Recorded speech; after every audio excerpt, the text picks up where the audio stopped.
And we are back. Welcome to another edition of the Sports War. And we are back. We got the full crew in the house. That is what it's all about. The Yankees, out of any team in the league, are the best equipped to handle a blow like this. I think there is a higher power at play here. He's due law of averages. That dude is the ultimate scrub. It's trash. Yeah. Every person you have in there is fucking trash. Next game, you're going to see a big performance. You can see it in the end of the game, and I'm just totally stoked and excited for this. And we are back. Welcome to another edition of the Sports Port here on a Friday, a football Friday. Huge football Friday. Conference Championship Friday. It's Barnes, it's Tony. Yeah. And as always, Michael and Renee lurking in the building. And it's another Ranger win. Yeah, the baby. Hottest team in America. Let's go. So just so much stuff to be pumped up about today. How are you doing, sir? Aha! I'm doing great, dude. Stoked to be back in studio after yesterday. And stoked, obviously, about the Rangers. Stoked for football this weekend, dude. Hard picks coming up for both the TCA and DTV, no doubt about that. So should be interesting to see how things pan out. Playoffs, big deal here. Jets GM talk, I think, is in the air as well. People are confused. What are we doing? Even some college hockey to talk about this weekend as well, dude. Yes. Now, is it like it's not the Frozen Four, is it? No. Sacred Heart. Sacred Yeah, Heart. Sacred Yes, Heart. Sacred yes. Heart. Yeah. No ice.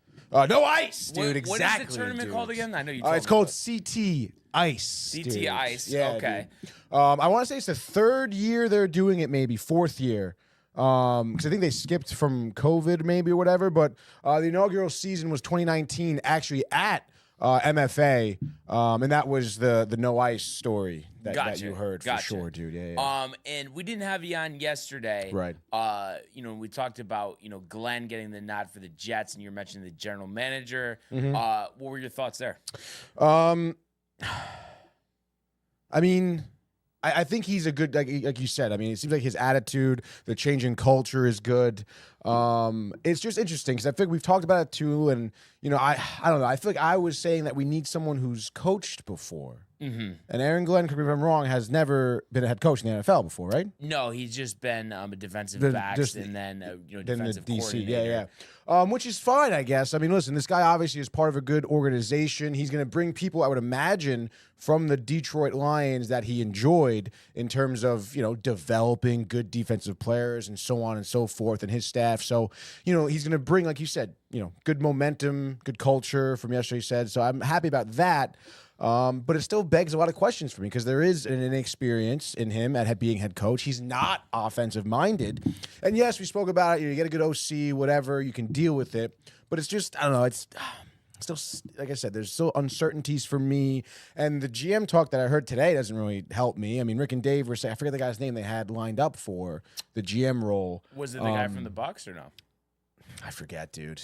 But it seemed, they were saying how it seemed like, oh, this was the pairing. Glenn and this guy at GM. And then now it seems like that there's someone else he's not even a finalist now. Oh, the guy that they were originally The guy that seemed like was going to be paired up with Glenn is not even a finalist.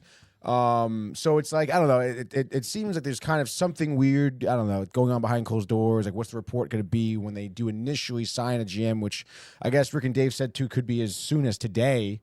And by the way, because I've noticed this from our TikTok friends, they get a little tight when we don't mention names. So the guy you're referring to, Lance Newmark. Yeah, okay. And it's saying, that he was kind of the heavy favorite. But now they're saying, they're going to interview others. So it just might not be as easy as he will be the general manager.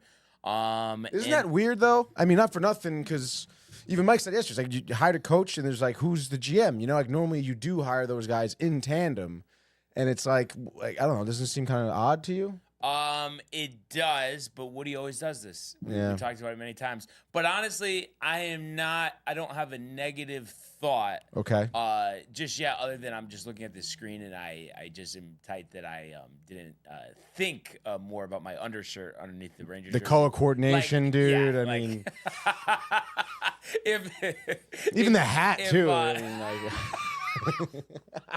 could you imagine if Yanni was Yanni, watching right now? my What I would have to God. hear about this undershirt? he'd be throwing a few scuds, no doubt, yes. dude. But at least like we're coming off a Ranger win, so I guess it's forgiven, right? The energy is high, Tony, so it doesn't matter, right? Yes, exactly. Energy's high. Let's go Yeah. Rangers. Who cares, dude? You're wearing it. Let's go. And speaking of names, I guess they're talking about Philadelphia Eagles assistant general manager Alex Hallaby, Green Bay Packers vice president of personnel John Eric Sullivan, Buffalo Bills assistant general manager Brian Gaine, and a name that I like, even though it didn't. He ended up getting let go by Atlanta. Is their former GM Thomas Dimitroff? He was there a while, during the Matty Ice days.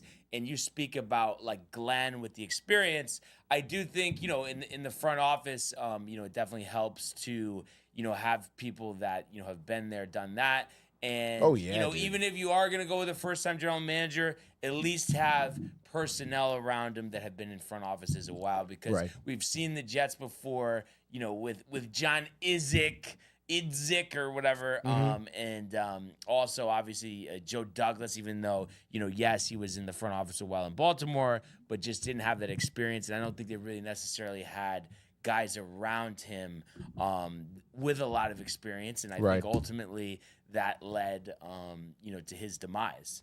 But ultimately, you're high on Glenn? High on Glenn. It's the offensive coordinator, and they also did come out yesterday. They hired a former Arizona Cardinals head coach and San Francisco 49ers defensive coordinator Steve Wilks as the defensive coordinator. So he did get let go from San Francisco after the Super Bowl last year, took off this year. But he does have a lot of experience. And even though, like I said, the head coaching role didn't necessarily work for him, he was only given 1 year.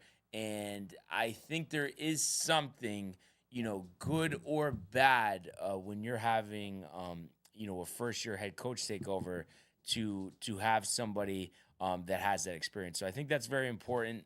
And you look, I was just thinking about this with Dimitroff, because I thought this was the case, but he did originate way back in 2002 in the New England Patriots organization as a scout, and then switched from national scout to director of college scouting 03 to 07, and then was the general manager in Atlanta from 08 to 2020. So, he's been there, done that. Might not be a bad idea. I think the whole thing too, it's the same thing with coaching, but with just a front office, you want a mix of new and experienced ideas, not solely one or the other. So something to keep in mind, I think, for sure. Yeah, dude. Like you said, I mean, it's all about who you pair it up with, I suppose. Like you said, you're naming these, these X scenarios with the Jets where it kind of didn't really pan out. I guess, jury's still out, dude. I don't know, man. It's hard for me to get really hyped about it, especially because there's just so much uncertainties, you know? I think it's two things are certain. One, Aaron Glenn is a culture guy. Yeah. And I think you can't discount, and I know he hasn't been a coach in eons, Tony, but the fact that Aaron Glenn has a very close relationship with his former coach, Bill Parcells. Like, that is worthwhile. Bill Parcells is a legend. Bill Parcells is what created Bill Belichick. No, I mean, it is great. I mean, like you said, having that culture guy, that's what the Jets need.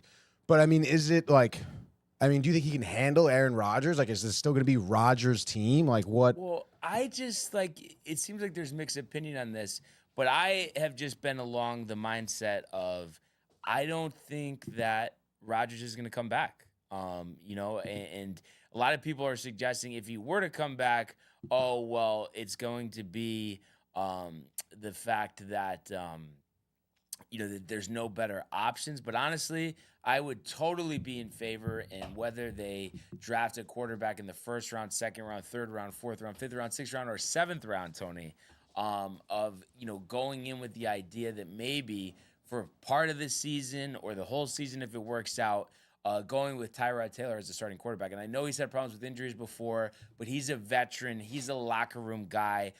You think that's likely to happen, though? I wouldn't be surprised. I really wouldn't be surprised. And it's like, they need to lose the mindset of, we can't develop a quarterback. You have to develop a quarterback. And I know, I've mentioned that before.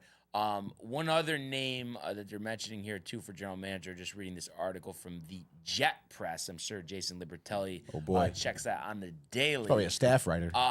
But there's also Chris Spielman, who is the brother of Rick Spielman, who was the Minnesota Vikings general manager at one time. And Chris is a special assistant to the owner and CEO. So that's a name to watch, too. Obviously, the ties with Aaron Glenn.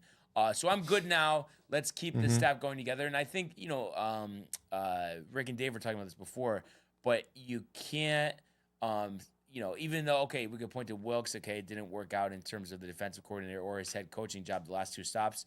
But the fact that Aaron Glenn is a football guy, and, we talk about Woody meddling, you have to let your head coach bring in who he wants to bring. And Aaron Glenn has been around football a long time, and I think he knows football guys, football people. So I don't think you can question that. So I think so far so good, but let's see, who the offensive coordinator is going to be. Yeah, I mean, obviously time will tell there. So we'll see. But yeah, and a couple other things I want to mention, and we'll do obviously our official football segment, but I figure of course, that's all going to be about the games, not about off-season stuff. So just wanted to mention a couple other things, and I think this was either yesterday or late the night prior. Josh McDaniels named Patriots offensive coordinator, so third stint with the team. I think as an offensive coordinator, Riley wanted it, and as an offensive coordinator, I mean, he's shown he's been okay. So I don't think it's a bad move, to be honest. I know as a head coach it's been a train wreck, but I think the fact too that with Vrabel there, I mean, I think that's pretty good, and also just the fact that he's comfortable in that organization, being that it's his third stop there. I can try and call him, get his opinion on the matter. You think he's a little hungover last night? I mean, I don't know, dude. I mean, he's been working really hard getting ready for CT Ice. But let's see if we can get him on the line, dude. Wow. As we have Michael coming in, dude. Let's go, dude. Michael. What's up, Mike? All right, let's get him going here. Suze. Let's get the Suze. Let's see if he answers, dude. Your call has been forwarded to an automated voice messaging system. I think he's got what like I do is where it's like goes to voicemail first time. Yeah. Should I double? I don't want to double call. I would. I'm not. I'll really? No. Oh, he's calling me back. Wow, dude, the quick callback. I told you. Yeah. Did you call me? Yo, I did call you, dude. You're live on the Sports Port right now. What's up, dude? Right. Yo, dude. What the heck? Yo, real quick, McDaniels, what do you got, dude? What? McDaniels, What's dude. the question? McDaniels, how do you feel? McDaniels? Oh, dude. The Rob, band's I'm back a sports together, boy. man. Yeah. Thanks, Rob. McDaniels, great hire. Love the hire. Patriots are going to be disgusting.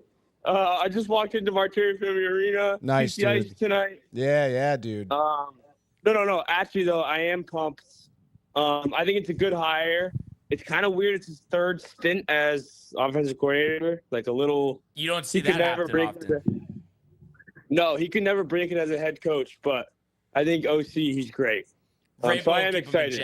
In check. Yeah, He's Vrabel better. will, yeah. I mean, for Drake May, it's great too. I mean, Yeah, you're a big he's got Drake May 2 guy. years, 3 years, Mhm. proof that maybe he's good. But I think he's good. We'll see. But I like the move. Hell yeah, dude. All right. Also, real quick before we let you go, do you need the magic arm today? I don't believe so. Okay, sweet. Yeah, let me just ask that quick. Like, why did you need to Let's ask just that get question? that in real quick. Yeah. Well, yeah, because Yeah. I would bring it over you could because text they him that need it, after. dude. Well, I have him on the phone now, dude. I can just Tune mute in to Mike, dude. CCI SNY tonight, Hell yeah, dude. 7 p.m. 7 p.m. SNY 4 p.m. game. though. Quinnipiac, UConn, great game. If you Also, like real hockey. quick, last question. We promised, Riley. What's the Super Bowl matchup? Super Bowl matchup is Commanders Bills. Wow. That's interesting. That's interesting. We'll see if anybody That's takes those fun for picks, everyone. in our upcoming That's pick fun segment. for everyone. It would be interesting. That's not but life. Thanks for the insight, Riley. Appreciate it, dude. And Good luck enjoy the today. tournament. We'll talk Of to you soon. of course, fellas. Oh, dude. But I see a couple comments. Actually, just real quick, because this did just also break yesterday. I don't know if you saw this. I'm sure you did, Tony. But the whole thing with Liam Cohen being named the Jacksonville head coach, and how he said he was out of the running. Then they go and fire Trent Baalke. Now he's back in after agreeing to be the highest paid offensive coordinator in the league with the Bucs. Baker's probably tight, but the dysfunction of Jacksonville continues. But Yeah, he does dude. seem like he's a good mind, though. But can they put the people around him to make him succeed? Yeah, I mean, I guess we'll see, dude. It obviously hasn't happened there in Jacksonville, and you are wasting talent, obviously. People even questioning what the deal is with Lawrence. I mean, is he even really this guy anymore, sort of deal? So another team, another organization with a lot of uncertainties. That seems to be the only certainty. But I guess, we'll see what happens. I got some stock in Jacksonville, honestly. I kind of like it. Like you said, changing the culture, put the right guys around him. I do like Trevor Lawrence. I mean, I think he can be, I guess a great quarterback in the playoffs and stuff like that. So we'll see. Yeah, and I mean, it's like we saw him, put together, and I know obviously it's not all him, but he definitely has a big influence on it. A career year for Baker as his first year as the offensive coordinator. So I think that makes sense. But I also think, Tony, that we should get to the comments, and then I know Kev Dew is antsy in the boiler room, but let's get to the comments, and then we'll switch gears.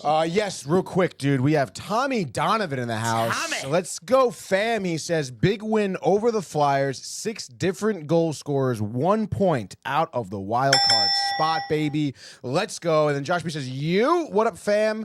Corporate America today, throwing up emojis. Oh, my God. It's always corporate America. You feel bad for Josh B., but he gets through. I don't feel bad for him. And had a great time, by the way, with him, Tommy. We had a couple other people. Brandon was on, too, with the Discord during the Rangers game last night. Dude. And we were talking about a future AC trip with everybody, live sports court. And then, being there for, some big, hockey playoffs or something. And I was saying Tony would be earning all over for that, dude. dude. And you would talk about this, and we were all dying. I was like, because we were saying, Josh, we kind of need you for the overnight for AC. And we were saying that I was like, you know what? Maybe I can, because he said he needs new closet doors, and I was like, oh, maybe I could just provide and install those. And then you think your wife would give you the night over? And he's like, she didn't. And, we were cracking up, and he's like, she didn't say no. So. Yeah. So that was funny. Kev Dew saying, "Let's go. We want the smoke," and I'm saying, He's gonna get some. Let's go to the world of the National Football League. He wants Jefferson, climbs the ladder. Oh my goodness!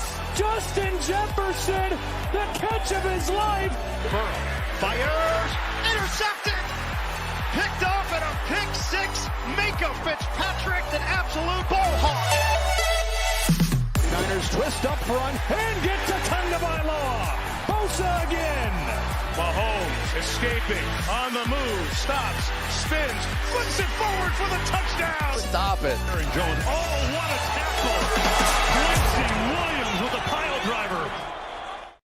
Oh, this is not any type of fact or anything. I do have some type of breaking news report, courtesy of Pat Regazzo on Twitter.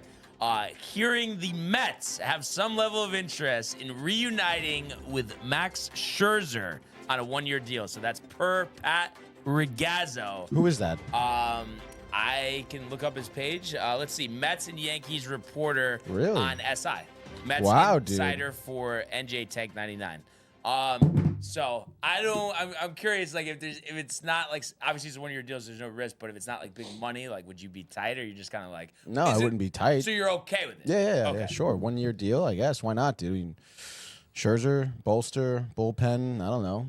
Flash in the pan. Bullpen, though, interesting. Because I think you said that with Verlander, too. I think you're big on these older starters, like putting them in the pen. I mean, yeah, definitely. I mean, again, those are guys who have experience. I mean, experience goes a long way if you're, being brought in as a setup guy, closure situation, runners on the bags. I mean, that experience, I think, brings a lot. And honestly, I mean, those two guys, I mean, if there's one thing they've proven in the past couple of years, they can't really go the distance much anymore, at least in the starting pitching role. So, I don't know. I mean, we'll see what happens. But yeah, like you said, 1 year, no risk. I mean, what's to lose, right? Patty says, sure, 1 year deal. Who cares? And I guess, that's a way to look at it as depth, but it would just be interesting if they did do that, because it's like, you think about when he was first signed by the Mets, it's like he's coming in, ace pitcher, big money. Now this is like, oh yeah, this is depth. Like he might not even be on the roster by the end of this season. Which is kind of crazy, dude. Yeah, no, it is ridiculous. And I mean, again, I still like Scherzer as a player. I mean, he's someone, I mean, you watch him in his early parts of his career in Detroit, even with the Nationals too. I mean, the guy is an absolute animal, So like, I love his tenacity, his vigor, dude. He's got it. It is crazy though. Like I really it was a treat to watch that Scherzer. Like with we always would talk about Girardi checking his hat. Yeah. Oh my God, hilarious. And then one other from Patty here. He says, I wonder where his mental state with the organization lies after he flamed them at the deadline for doing what they had to do. It's interesting, but you think it's just one of those things. Wants to continue his career. Probably is, seeing that people think that they could be a team on the rise and that he would put that aside. I mean, that's kind of my guess, but. I mean, I would think so. He's the kind of guy that just reacts intensely in the moment, but at the end of the day, he seems like a reasonable guy as well. So I think he'll understand, bygones be bygones and whatever. He'll come back. And I'm trying to think, though, was that. I don't think did he flame them really that bad? I'm trying to remember. No, because he said that he got traded because they said they're not contending, and I was just trying to remember, was Stearns the general manager at that point or no? No, that was with who was the guy? Billy Epler. Yeah. Okay, gotcha. So so that would make sense too, that he's not there anymore, so that it can just be whatever. As long as Cohen's okay with it, obviously. But if they're interested, what the hell? You would think he is. But we do know best Sunday in America coming up, Championship Sunday.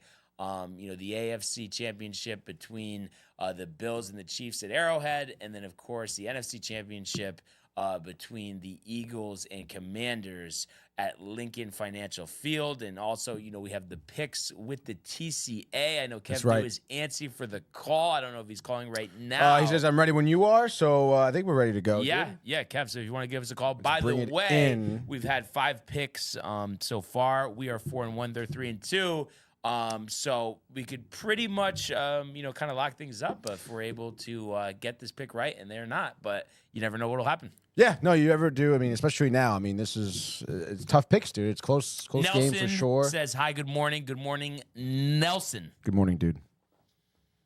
Kev, do type? Kev, do calling right now, dude. Stand by. Kev, do is never tight because Kev, do is live on the sports port right now, dude. Oh, and I just forgot. Kev do was there in the Discord last night. Great time, Kev, right? Yes, sir. Yes, Absolutely. sir. What's going on, fellas? Not much, dude. Stoked for the pick segment. Stoked for the weekend, no doubt. Going to be some great games. Yes, stoked for the Rangers. I'm actually going to the Vince Carter jersey retirement tomorrow. No Are way, they giving dude. away tickets for that one? Not for Vince, but just for the team. Listen, my cousin wanted to go, and his parents asked me to take him, so I'm going for the ride. No, and That's honestly, nice. in all seriousness, Kev, it'll be dope for the retirement ceremony, just the product on the court. I saw his last game in the city against Atlanta. Really? Or against the. And that was right before the shutdown. Yes. Okay. Yes. I remember seeing the highlights of that. Yeah, that it was was sick. nuts. And they took him off the court because we wanted to score once, and then we're gonna take you. I remember that perfectly, Michael. Perfectly. Perfectly. Yeah, and I'll probably walk around Barclays most of the game. Yeah, Barclays is solid. I just wish it was Someone's more. having some salad. It was more. I wish it was more accessible though, by a train or something. It's just such a pain in the ass. I'm to get pretty there. sure the subway takes you right to it. But you just said it. Do I want to take the subway? Yeah, Does Tony want to that's take the how subway? I'm going. I can I'm take going this. right Michael into even want to take this up? Not today. That's what I'm saying. Not today, not A couple tomorrow. years ago, yeah. Not in a couple years, probably not. But no, hope you have a good time, Kev. That's Sneaky, awesome. sneaky, Tony with the camera. Yes, sir. I mean, it's the show, baby. You gotta Now, be ready. let's get to the nitty gritty because Oh. I do have work to do. Oh. guys. It sounds like it. Yeah. Oh, come on, dude. I can take it. I can take it. All right, so you guys get first pick, right? Yes, sir. All right, dude. So I mean, And what did you and Josh I was come up looking at with, both dude? of the games. I was like, look at this Kansas City Buffalo game. It might be one of the best games of the year, Or of especially all for time, a playoff. maybe. That's for sure, dude. Yeah, maybe. I was thinking of maybe going that way, but you know, I've been rolling with my boys all year. I got to do it. We're going to take the commies -6. Oh, plus +6, plus by the way. six. Yeah, Washington +6. Oh, well, +6. My bad. I'm sorry. I mean, you can take -6 if you want. You could take it if you want. You can Nah, we take good. it. I can take No, it. no. Nah, I won't take it. All right, so we'll put you down Commanders +6. So that, of course, gives us the Bills and Chiefs game. So what? I Who mean, you guys what taking? what are we doing here, Tony? I mean, That game was I know just what too hard to you pick. want to do. It almost reminds me of that like Vikings like game when I said, you know, I mean, we could do it, but like I wouldn't do it. Yeah. I mean, listen, you know my deal. I think it's going to be Josh Allen. I think I know what we need to do here because it's only fair because obviously I want to take the Chiefs, and I hate to put the pressure on him, but Michael the needs to coin. be the tiebreaker here. I'm sorry, I hate You're to the do third this to you, guy. What's the? So it's Chiefs -2 hosting the Bills. Or who did you yeah. pick? He wants the Chiefs. I want the Chiefs. I Tony would wants take the Bills. And no one's gonna be tight at you, but it's the only fair way to do it in all seriousness. Yeah, no, it is the fairest way to do it. Is it who do I think is gonna win? Yes. Yeah. No, because we want to win the pick segment. I mean, I guess you can tell us who you think is going to lose, and we can just make the winner. I know this is tough, dude. It's not easy. I think I just do. You know, people are doubting them. People hate them. I think they're motivated, even though I saw a clip of my boy Josh Allen, and it was him as Rocky Balboa in Rocky 4. It was fucking I saw that. hilarious, dude. And then I saw another clip of there was like there's a movie with your boy, and he's like, have you ever, you know why they call him the Buffalo Bill Killer or something like that? And there's like, cause his last killing was in Kansas City. Oh, And really? then it cut to some highlights, but I just think it's gonna be the Chiefs. All right. So there we go. So Chiefs Not that I want them -2, Commanders +6 for the TCA, and a lot on the line, and can't wait to watch these Great games. pick, Michael. Great pick. The game times will be 3 Not a good and sign, Michael. 6:30 on Sunday. Fox for the Commanders Eagles, CBS Nance Romo for the Bills and the Chiefs. That is going to be a legendary day for sure. Let's go Bills. Yeah, dude. Eagles I mean, and Chiefs. Let's do it. Yeah, blame it on Michael if the Chiefs lose. No, but you wouldn't really need to blame it on Michael because I would pretty much go kitchen sink on the Chiefs at this point for this game because we've seen it time and time again. And we can have like the excitement. Oh, somebody new. Oh, the Bills time. But it's like we could say that, but then we kind of know what's gonna happen. That's just what I honestly feel. And we could talk more about it. I know Kev's probably has to go, but that's just kind of my thought there. But you, by the way, just real quick though, Kev, what would be your pick there if you had to? If you had to take it, I can take Buffalo. it would be Buffalo. Okay. Everybody just wants Buffalo. Yes. No. That's the thing. Exactly. Like, exactly. I've seen this too many times before with The Tom Patriots, Brady. yes, Exactly. yes. Like I was a Jets fan. Yeah, I but wanted The everybody Kansas else to win. City Chiefs is a foe of mine because I'm a Raider fan. Well, there you go. So, Right. but I think this time Allen's gonna figure a way to win the game. I thought All right. that all the time with the Patriots. Well, I mean, Patriots lost Super Bowl twice, right? 3 times. 3 times. But guess you what? know, They won we 6. will have to see about this. But great call, Kev. All it takes is And one. hope you have a great time Not at the this one. game Little tonight. Giants, Tell Rick Vince Moranis. we said hello. Maybe we get something signed for the studio. We'll see. Yes. All right, Rick guys, Moranis. you have a good rest of the show, and If you're on Discord, I'll be on tonight. Oh, All right, yeah, man. brother. We'll, Have a good day talk at to you work. soon. The one, the All right. only Kev Do, and it's crazy, Tony. I guess it's just a morning of breaking news. Really, dude? Whoa. And once again, Is this real breaking news, though? No, this is just listen to this. Okay, so this is wow. per Ari Marov, and I believe that's how you say his name. So again, this is just nothing is definitive here, but this is an official report. The Raiders are targeting to hire former Seahawks head coach Pete Carroll No way, dude. as their new head coach per Adam Schefter. A deal isn't finalized, but Carroll is the guy Vegas wants. And again, per Ari Marov and Adam Schefter, I had this thought, no lie, in my head because they were talking about Pete Carroll on Boomer and Gio this morning, how, he's too old. We think he's getting blackballed. But it just seems like it makes sense. An organization like Las Vegas that is just dying for some type of stability, some type of culture, moving in some type of direction. And I think Pete Carroll is a perfect guy for this job. And I understand he might not be able to be there long enough to win a Super Bowl, but I think he can put them in the right direction. And I think he can pair himself with younger coaches and have one guy that is going to succeed him after he's done. But I could see him coaching there 3 years. Boomer said it this morning. He's a young 72. He's still surfing, Tony. Yeah, no, absolutely, dude. I mean, you see him even just running. This guy runs every day. He's keeping it tight. You see him up on the sidelines. I mean, he's all there. Which is great. And I mean, not just he's a guy who brings experience. He's a head coach that you want to bring in. Speak of knowing how to have a winning culture, knowing the necessary pieces to put together to have a winning season. I mean, the Raiders organization, ironically enough, just getting off the phone with Kev Do here, I'm sure their fan base would be pretty riled for this. I mean, I think an organization that has been, absolutely Breaking news. bleeding out, Breaking news. dude, Breaking news. wanting. Per Adam Schefter, just in, Pete Carroll and the Raiders now have reached agreement on a 3-year deal with a 4th-year team option. Sources tell ESPN another veteran, legendary coach has returned. I think it's Christmas for Kev Do today. I would think so as well, dude. I'm going to take the day off. Home run, I'm telling you, home run. You talk about culture, you talk about football guy.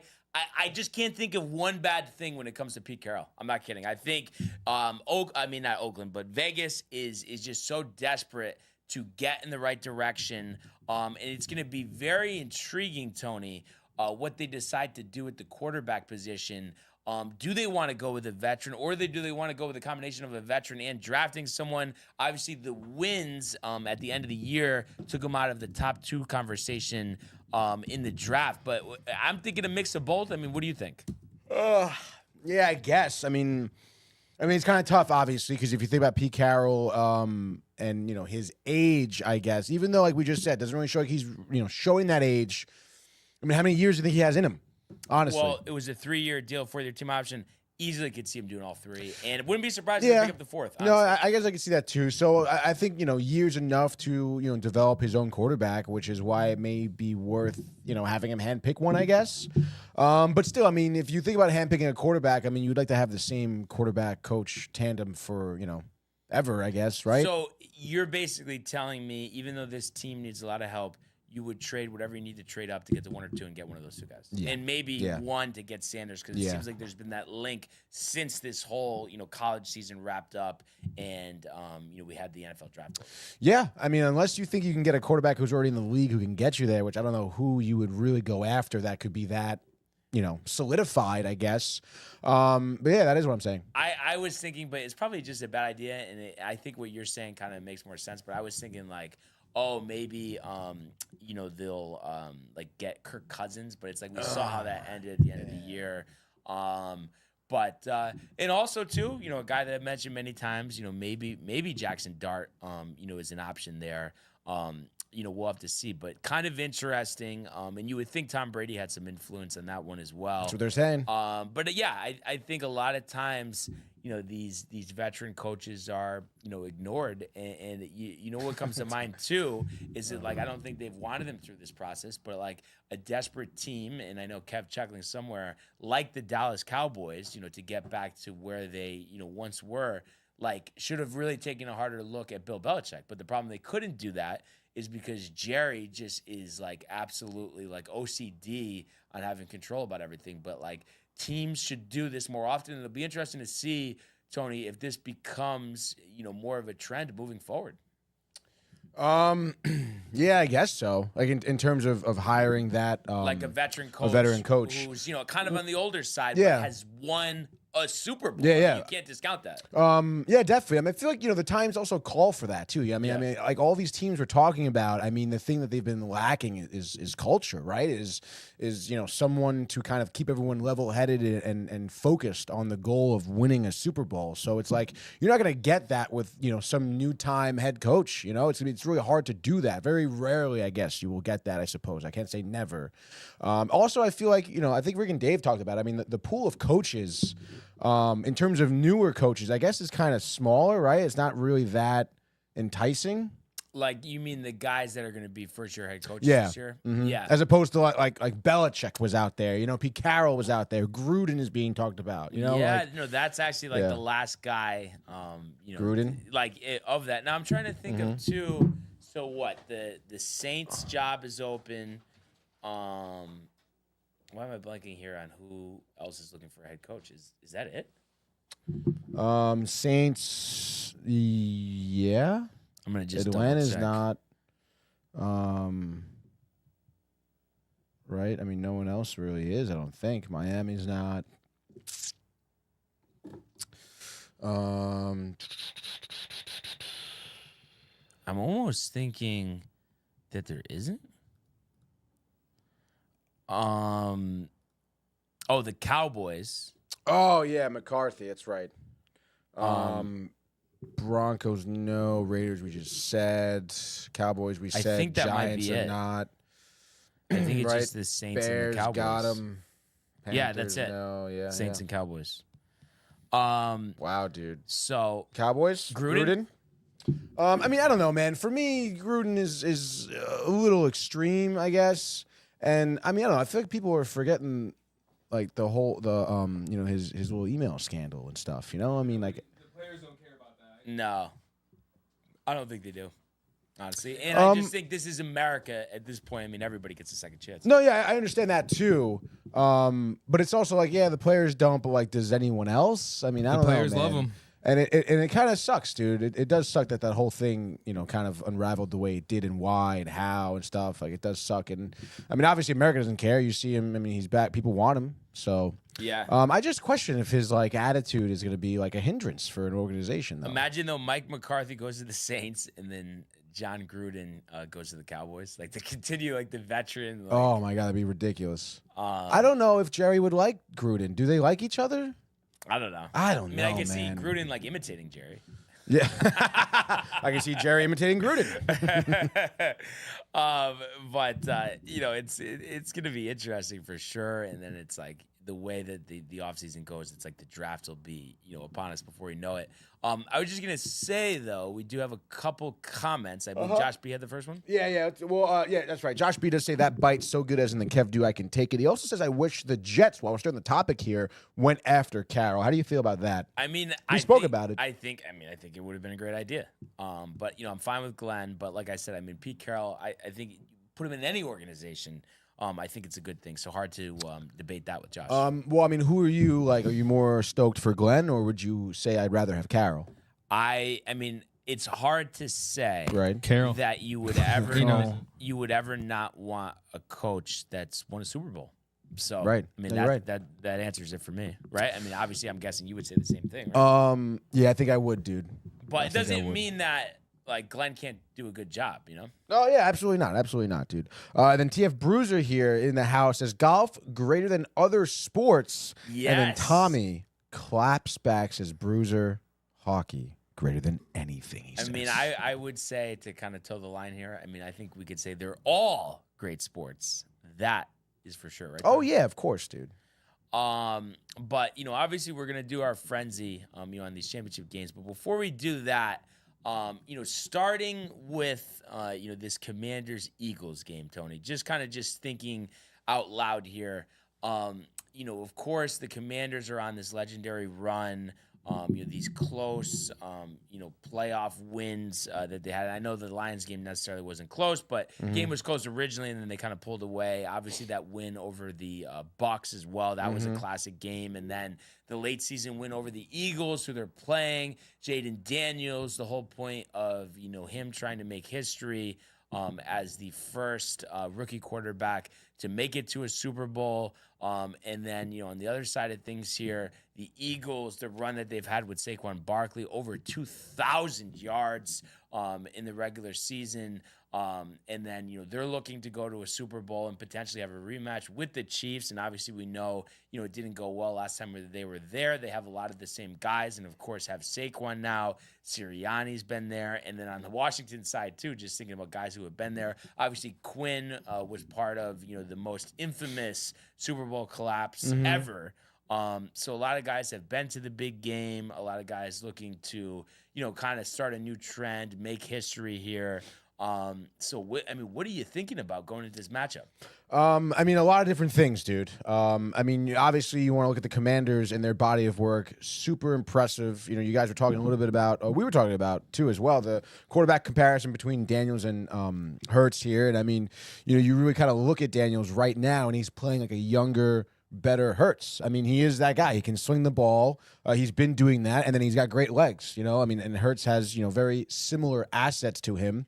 But Daniels, I don't think he's taken a sack in the postseason. They said, I believe. I wouldn't be surprised. Which is crazy. Obviously, offensive line does a good job, but again, that's just a testament to his legs. If he feels the pressure, he's out of the pocket. He's either throwing it away or he's taking off.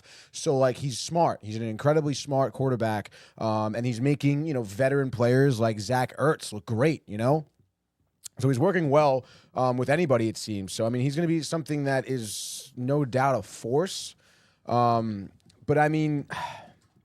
The one thing that continues to be in my mind, obviously, in terms of what could possibly be the Commanders' downfall, is the fact that he is a rookie. He hasn't been here before.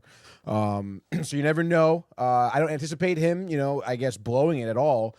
But I just think at the end of the day, Eagles are still a better team. All around, maybe, Commanders have a better quarterback, but I think the Eagles' better offensive line. Certainly, I think the best defense that the Commanders will be seeing this postseason. Not for nothing, we know what happened with Baker late in that game against Detroit. Jared Goff, the 3 picks and the fumble in the first half. He kind of gave that game away as well.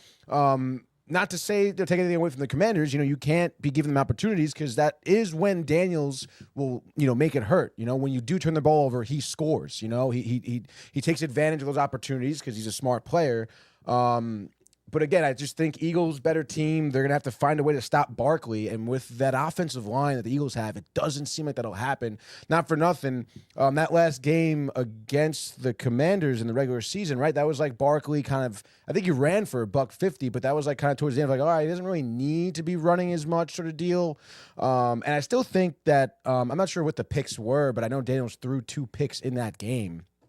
And I know they won, but I think didn't the Eagles have their backup play start? Right, Pickett played. Daniels had 2 picks, but he also threw five touchdowns. 5 touchdowns. Yeah. Barkley ran for $150. In that game. So, I don't know, man. I feel like with a backup quarterback, you kept it close, and even if I know Hurts could be kind of banged up, but he's been in this position before, working through injuries. And again, they're going to have to find an answer for Saquon Barkley, and I don't think they can. Yeah, and you look at the defensive rankings. Of course, we think about the Eagles' defense, and they were actually number 1 in the league in total defense in terms of yards allowed regular season, giving up 278.4 yards per game. In the playoffs, though, that has slipped to 352. The Commanders' regular season 326.9, playoffs 402.5. And the Eagles have allowed 3 playoff touchdowns, while the Commanders have allowed 6. When you look on the offensive side of the ball, regular season, Commanders just ahead of the Eagles, 369.6 to 367.2. Playoffs, though, Commanders have outgained the Eagles per game, 415.5 to 320, and have scored 8 touchdowns, while the Eagles have scored 5. So it seems like both teams, what you're giving up on offense, you're taking back on defense. So it seems very balanced, and I guess the thing that just people look at is, you know, that Washington defense, which was I guess was 13th in the regular season. Eagles were first, so I mean that's a big disparity there. Oh yeah, for sure. You know, allowing 12 more touchdowns than the Eagles, 45-33. And you know, everybody knows, you know, the big names, you know, on the Eagles defense, that secondary, you know, Cooper DeJean at linebacker, Darius Slay in the secondary. You know, Washington kind of has, you know, a mixed bag on their side, but they do have a guy, you know, we talk about with Super Bowl experience in Bobby Wagner, you know, who was there when, you know, of course, the Seahawks won with Pete Carroll. You know, also on that defense, you got Marshawn Lattimore, the longtime corner for the Saints. You know, so there are some guys, you know, that have played in big games before, but it does feel like the Eagles do have, you know, a lot more guys on their side. You know, Jeremiah Trotter Jr. has also done a good job. C.J. Gardner-Johnson. You know, so there are a lot of guys that they have. So it's just a lot of things, you know, to consider. And then also, wait, did I say Jay's comment or no? No. Okay. He says Commanders have to score a lot of points to win. Facts. Which is definitely facts. And then Kev, going back to the conversation we had last night, Brian, you work on those doors for Josh. I mean, how ridiculous would it be? Like TCA, DTV, Weekend and AC, Tony, like 3 or 4 rooms, a couple sports port shows. Oh the my God, sports dude. book, and especially if we did it in the summer, so we could go to the beach bar. Somebody would probably die. Josh be in the poker room. Josh said he would be like hiding out in the poker room. But I was like, come on, Josh. Like if we're all there, like He's not hiding. Yeah, you're gonna be chilling Stop with it, us. dude. But the like doing a show in AC would be absolutely insane. That would be ridiculous, dude. And then Jay Bird's in, by the way. let's go. He's riled for that. And then Kev Deuce says, Jay Bird, what's good? Hashtag Mexican flan. Bang. So yeah, and then also too, just before we take a look at the other game and then get to the frenzy, if you had to just say for both teams one key to win, what would it be in this game? I think for the Commanders, they're gonna have to find a way to stop Barkley. And then honestly, for the Eagles, they have to find a way to stop Daniels. So basically, their secondary, you know, in coverage, but also like that defensive line in his face, not allowing him to roll out. Because Yeah, it's like, that's you going to know, be huge. You need some type of zone or QB spy or something, because any sniff of something's going wrong, he's going to take off, and we've seen how well that does for him. So Yeah, absolutely. And I would say for me, it would be the Eagles committing to the run no matter what, because I think sometimes, you know, when they throw those deep balls up, those can get picked off, and that's giving the Commanders extra possessions, which I think they cannot do. And then, you know, on the Commanders side, I would say it definitely is making Jalen Hurts beat them. You can't have Saquon just popping out 75-yard runs. I just don't think they win the game. I know Jaden Daniels is great, but the defense can't be worn down like that. yeah, no, you're totally right. So we'll have to see what happens there. Other game, the 6:30, you know, Buffalo, Kansas City. I believe this is the 4th playoff matchup between the two teams. Obviously, Bills It is. 0-3. They did beat the Chiefs in Buffalo. They did. You know, earlier this season. You know, what are you thinking about when you're taking a look at this game? I mean, you would say this season, when we're thinking about like offenses, defenses, we would say Buffalo's had the more consistent, efficient offense, maybe even explosive offense, but Kansas City has had the better defense. And, you know, obviously has had success and also has won so many tight games over the years, and specifically against the Buffalo Bills, and, you know, was undefeated at home this season, and, you know, have not lost. I mean, I guess it's really just one time ever in the playoffs at Arrowhead with Patrick Mahomes and Andy Reid, and that was, of course, to Joe Burrow. So what are you thinking about when you're thinking about this game? Oh, dude. I mean, this is going to be really tough. You know, like you said, it's a Chiefs team that does just find ways to win in the biggest moments. And the track record of Allen here with the Bills is 0-3 against Mahomes in the playoffs. So, I mean, I guess you could say a lot of things point to the Chiefs kind of winning if you look at it on paper, I suppose.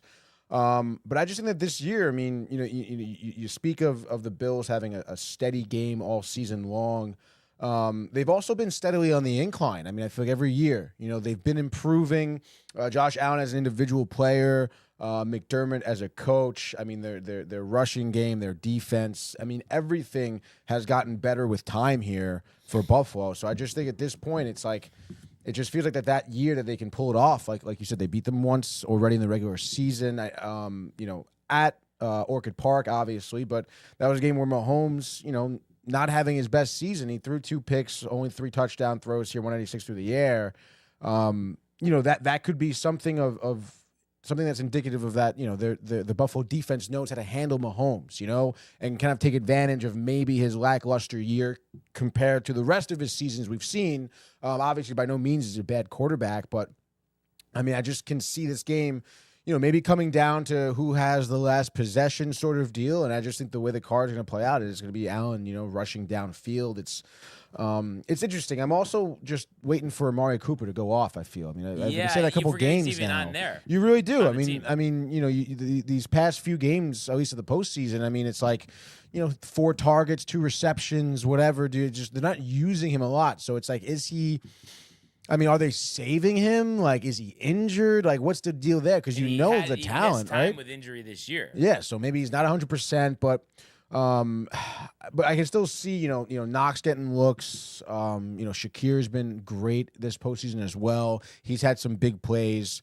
And I mean, it's a tough offense for the Chiefs to come out and defend against, which is why the Bills put up 30, and they scored twice in the fourth quarter, too. I mean, the Bills are resilient. It's going to be a hard team. So I can see this being close, nitty-gritty. I'm sure there'll be, maybe some calls in the favor or not in the favor of the Chiefs. I can see the refs get into it. I mean, it's going to be a game that's going to be like a lot of different factors. Absolute toss-up. But like I said, I think at the end of the day, I think it's Cook, it's Allen, Shakir doing enough to get the job done. And also here, and of course we know, they do this quarterback win stat, but that's not, all, of what it is, but just in their playoff careers, you look at Mahomes, 16-3, has won his last 8 playoff games, 42 touchdowns, 8 interceptions. Josh Allen on the other side, 7-5, and I believe my computer's frozen, but I believe it's 33 touchdowns, 4 picks. So they both have risen to the occasion in these moments, and that's why it feels like it's setting up to be a legendary game. Oh, yeah. Now, same question from last game, key for each team to win. Man, tough. If I had to guess for the Chiefs, keys for each team here. I guess for the Chiefs, I mean, just to, I guess, limit turnovers, I suppose. I mean, I think Mahomes, 11 picks this year, that's got to be up there for him in terms of the last few seasons as well. And again, the 2 picks he threw against the Bills earlier this season, I mean, you just can't do that, Like I said, this is going to be tight, 1-score game. It's going to be turnovers for the Chiefs. In that case, that could kill them. Obviously, in terms of, their offense, if they just run their game, they're going to be competitive, right? So limit those turnovers. And if I'm going for the Bills here, their key, oh my God, dude. I guess just to trust Allen. I mean, I think that's going to be, your greatest asset. I've said it before. The Bills, they do or die by Josh Allen here. Just when he's cooking, just let him throw downfield, let him run. I mean, honestly, I'd love to see their first drive to be what like Notre Dame did against Ohio, like all Allen, just QB draw, pass, like just let him absolutely get going right away. I think those are all good points, and when I look at it, I think the number one thing for me, for the Bills is their defense creating turnovers. I think for them to win this game, they're going to have a turnover or 2, probably 2, honestly. And you can't, give up conversions on these 3rd downs, these 4th downs, which of course we all know that the Chiefs do so well on. We saw, Kelsey just exposed the complete middle of the field against the Texans last time out. And for the Chiefs, I think it's very simple. I think it's just allow Mahomes to have the ball in his hand in the final 2 minutes of this game, and you just would feel like if they do that, they're going to win because we've seen it so many times before. But I do think this will be yet again an all-time classic between the Bills and the Chiefs. And then, we will have, Super Bowl Sunday, which is wild. 2 weeks from Sunday. So obviously excited for that, but also excited for a championship Sunday frenzy. Absolutely, dude. And by the way, this championship frenzy is brought to you by the Hirsch Law Firm. Let's get into it, ladies and gentlemen, here. Championship weekend, we said it here. We're starting off 3 p.m. on Sunday. No Saturday games. No weird shit like that. It's all Sunday. I love it, dude. 3 p.m. FOX, Brian. Lincoln Financial. The Eagles -6 here against the Commanders. Total is 47.5. We laid it down. 2 quarterbacks, similar. What's going on here, Brian? Yeah, I think this is going to be a very, very tight game. Possibly going down to the wire. And I expect, like we've been talking about, Saquon Barkley to have a huge game. Probably will have an 80-yard touchdown. I would not be surprised there. I think the Eagles are going to be all over Jaden Daniels early. Pressure in the face. I think they might lead it to half 17-7. But like we've seen many times from this Commanders team, a second half team, a fourth quarter team, a final 5-minute team. And I think Jaden Daniels has the ball in his hands, like we just talked about with Mahomes. Final 2 minutes, final drive. And there's been a lot of talk about Zane Gonzalez, the OCD, the helmet on, the helmet off. Crazy. And I think he connects from 46 to send the Commanders to the Super Bowl. And I think they're going to end up winning this game by the final score of, let's say, 31-28. So 31-28. It's over. Jaden Daniels, the first rookie quarterback to play in a Super Bowl. And we're going to say Commanders and the over. First time for everything, Brian. Let's see if it's the first time for Josh Allen, dude, who at 6:30 p.m. will be marching into Arrowhead here with the Bills. Kansas City will be -2 on the money line. The DTV pick. Total is at 48.5, dude. Listen, we laid him up. You're going to knock him down here, Brian. Is Josh Allen going to be 0-4 against Mahomes in the playoffs? Well, Willie, I think what we're going to see to start this game probably played a little tight, but I could see final 2 minutes of the first half, Bills driving down the field, scoring a touchdown to go up, like, let's say 14-10, back and forth. Second half, but I think virtue of 3 second half touchdowns for Kansas City, I think they're going to end up winning this game. Let's say 31-21, going to their 3rd straight Super Bowl. Bills fans, the heartbreak, the tables, but give me the Chiefs and the over. And just like that, that is your Championship Sunday football frenzy. And if that happens, it'll be a push on the picks. And then, we would still have an opportunity, I guess, for the TCA in the Super Bowl if we do the total again. But nevertheless, Tony, I think these are going to be 2 exhilarating, exciting games, and I don't think we're going to be shorted of good football on Sunday. No, not at all, dude. Not for nothing. All these games are chalking up to be really good, even from last weekend, and now we get to double down again, even better games, dude. And it's so funny, even as, you were talking about the Chiefs-Bills game, and it just got me thinking about how, about the Bills-Ravens game and stuff like that. Not for nothing, dude. You would think, that scenario, if it's Mahomes and Kelsey running that play for a 2-point conversion, they're gonna get they're it. Probably converting it. They're gonna get it. Or he might flip it underhanded, like we've seen before many times. But this is gonna be great football, and it's crazy to think when we're back here on Monday, that we're gonna be, we're gonna be preparing for a Super Bowl matchup. Obviously, the bye week coming up. But it's just so crazy how the NFL season just comes and goes. Jay, loving the prop bets, Yeah, these random dude. touchdowns. I mean, obviously I know Shakir. Who is Brown? Is he on the Commanders? Yami Brown. I definitely have heard that name before. I feel like I should know this, dude. Yeah, like we should. Yeah, definitely. Hold on. So let's look this up here. He loves the prop bets, though. He does. He does. is on the Commanders. Yeah. Is he the dude who's been there forever? No, he's 25 no. years old now. Yeah. And I was just curious here. So regular season, only 308 yards, 1 touchdown. But I'm sure there's some good odds, couple shekels. Oh yeah, dog. All of that. But, All of that. What a great time in the National Football League. Also, too, I was just thinking about this before we move on. They named the MVP finalist yesterday. He didn't get named. I know you were mentioning Derrick Henry in the comments, but of the guys that are the finalists, Oh wow. I think it's Goff, Saquon, Josh Allen, Lamar Jackson. Who do you think not deserves it, but ends up winning it? I mean, I will stand by. I mean, I guess Barkley could make a good run.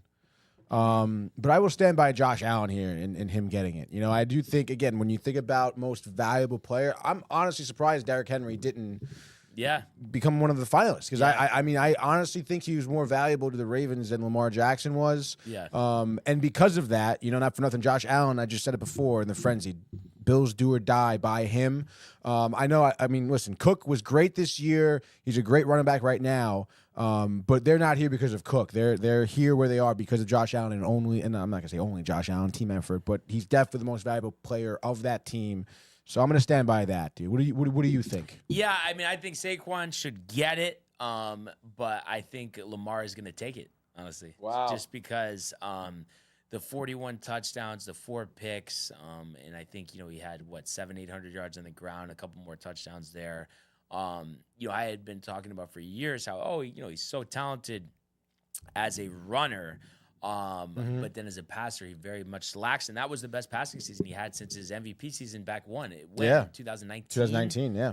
So that's 5-6 years ago. It's pretty wild to think that like Allen and Jackson have both like really matured and developed their game and are at the top of their game at the same time. They're having their best years right now. Yeah. Which is wild. Yeah. And so much, good football ahead of them. So, you just always think about like the next wave of quarterbacks. And obviously, forever it was Peyton and Brady and Rodgers and Breeze and Rivers, you know what I mean? And all those guys are gone. But now it's, the new era, with Josh Allen, with Joe Burrow, with Patrick Mahomes, with Lamar Jackson, and I think there's other people that are, looking to enter the conversation. And it's crazy to think a rookie like Jaden Daniels could, but the hype on him, is real. A lot of people are considering that. And I know he had an off year this year, but CJ Stroud is a guy that, everyone expects to get to that next level as well. So it's just crazy how time goes by and, the new era, Tony, of quarterbacks goes on. But it's, you know what I mean? Like growing up, seeing those older guys now, Mahomes, Allen, they have become them, Yeah, which is, I mean, it's great to see. Like you said, I mean, growing up with those competitive quarterbacks that were just so substantial. Roethlisberger too. Yeah, Big Ben for sure.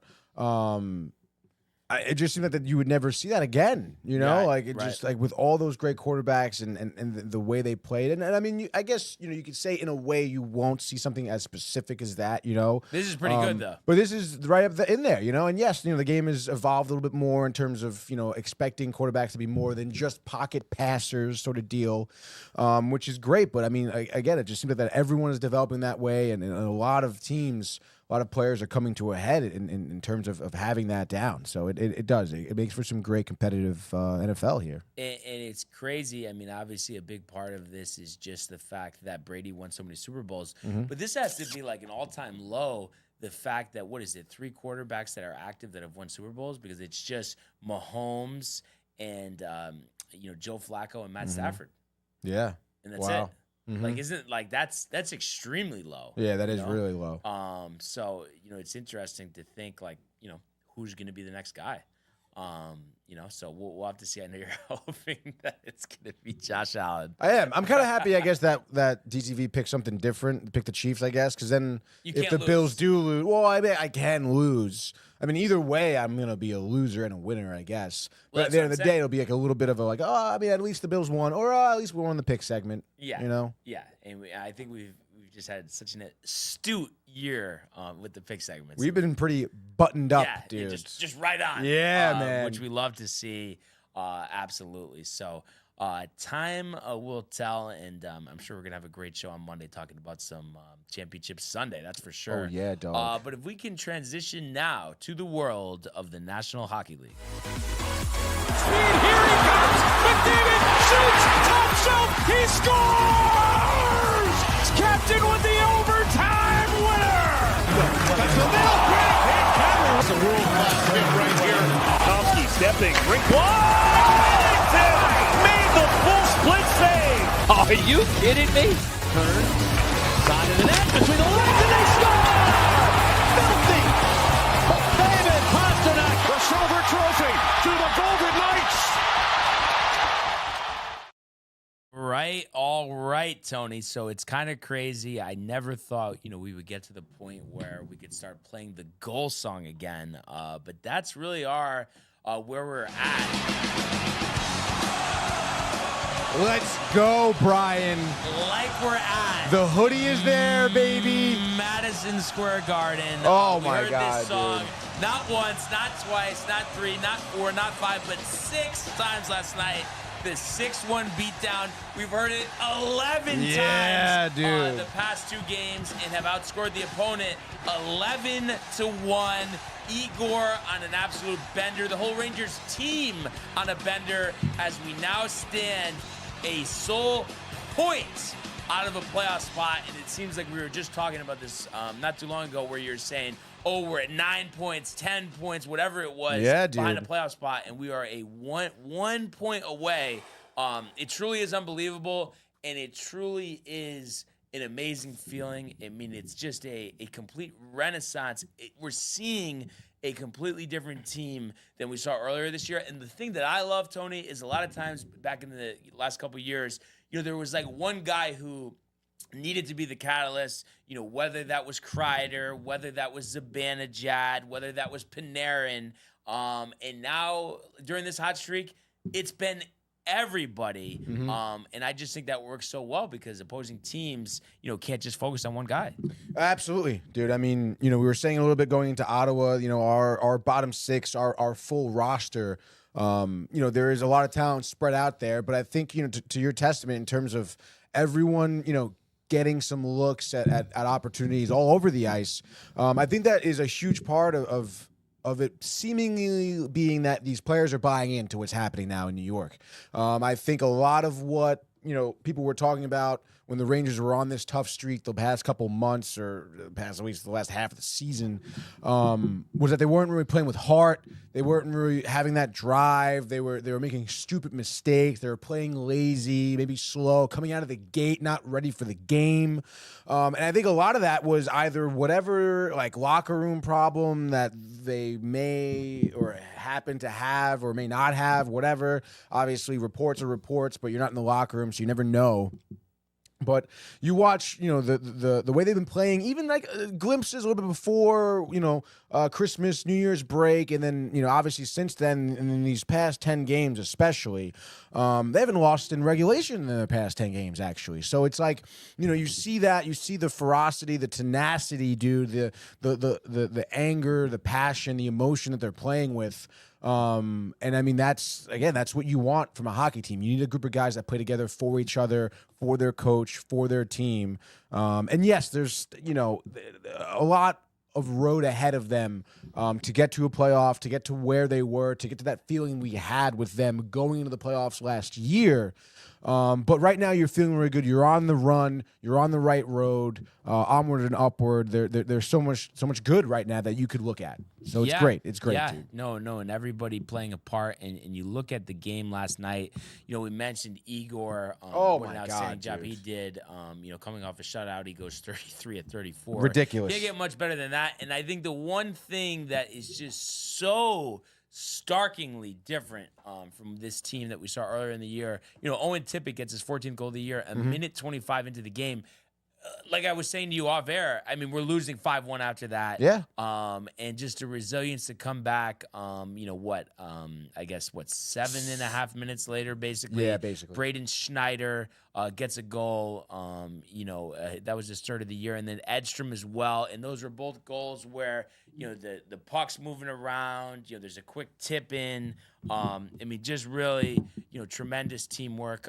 You know, so they go into the locker room after the first period up 2-1. And then K'Andre Miller with his first goal. I forgot when they said, I don't know if it was December or even before that. Yeah, I think it was before that. Might even have been November, whatever it was, his third of the year. So 3-1 Rangers at that point. And then they add 3 more in the third period. Hedel, who's been the subject of trade rumors, his 11th.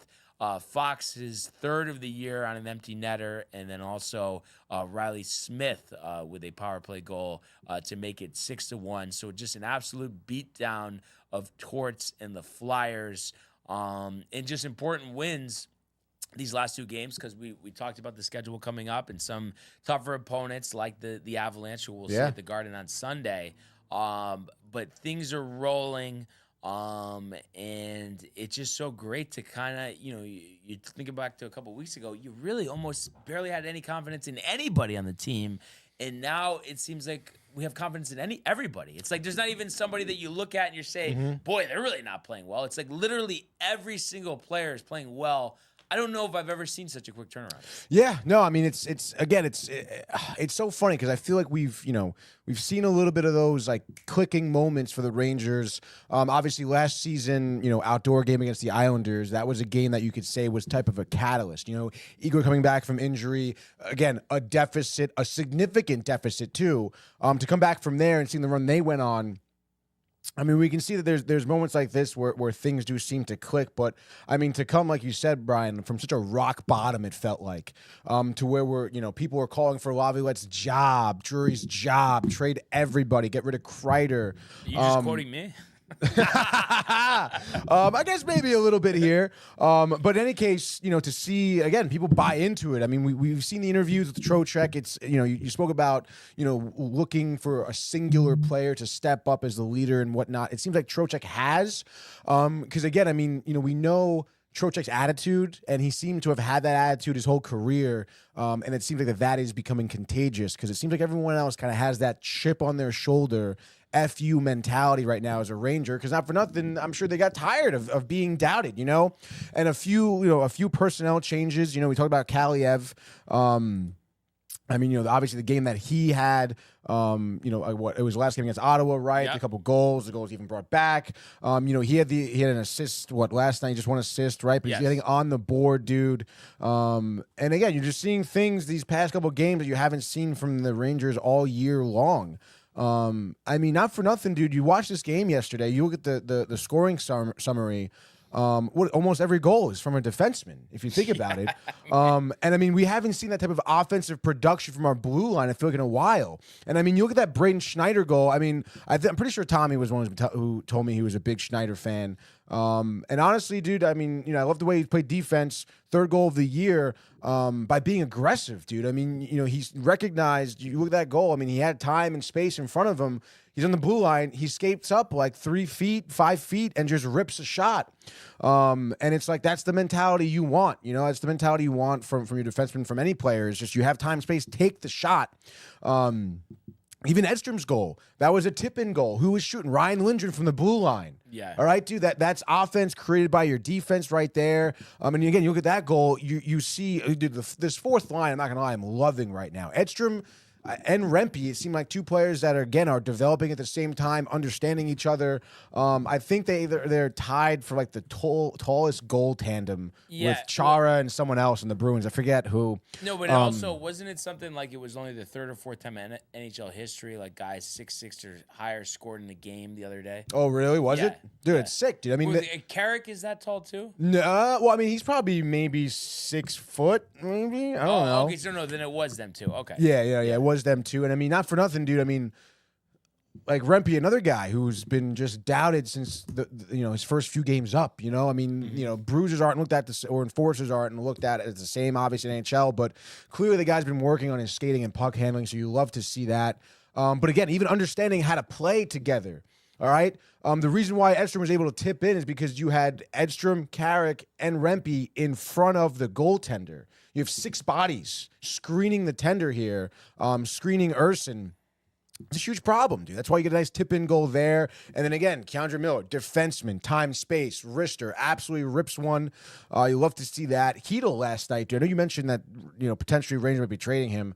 I would hate to see that. I understand maybe the concussions. Those are just tricky injuries. He was out indefinitely for a little while too. A lot of time missed, but I mean, he was dude, all over the ice last night. I mean, he had many shot opportunities. Wonder how many shots on goal he had.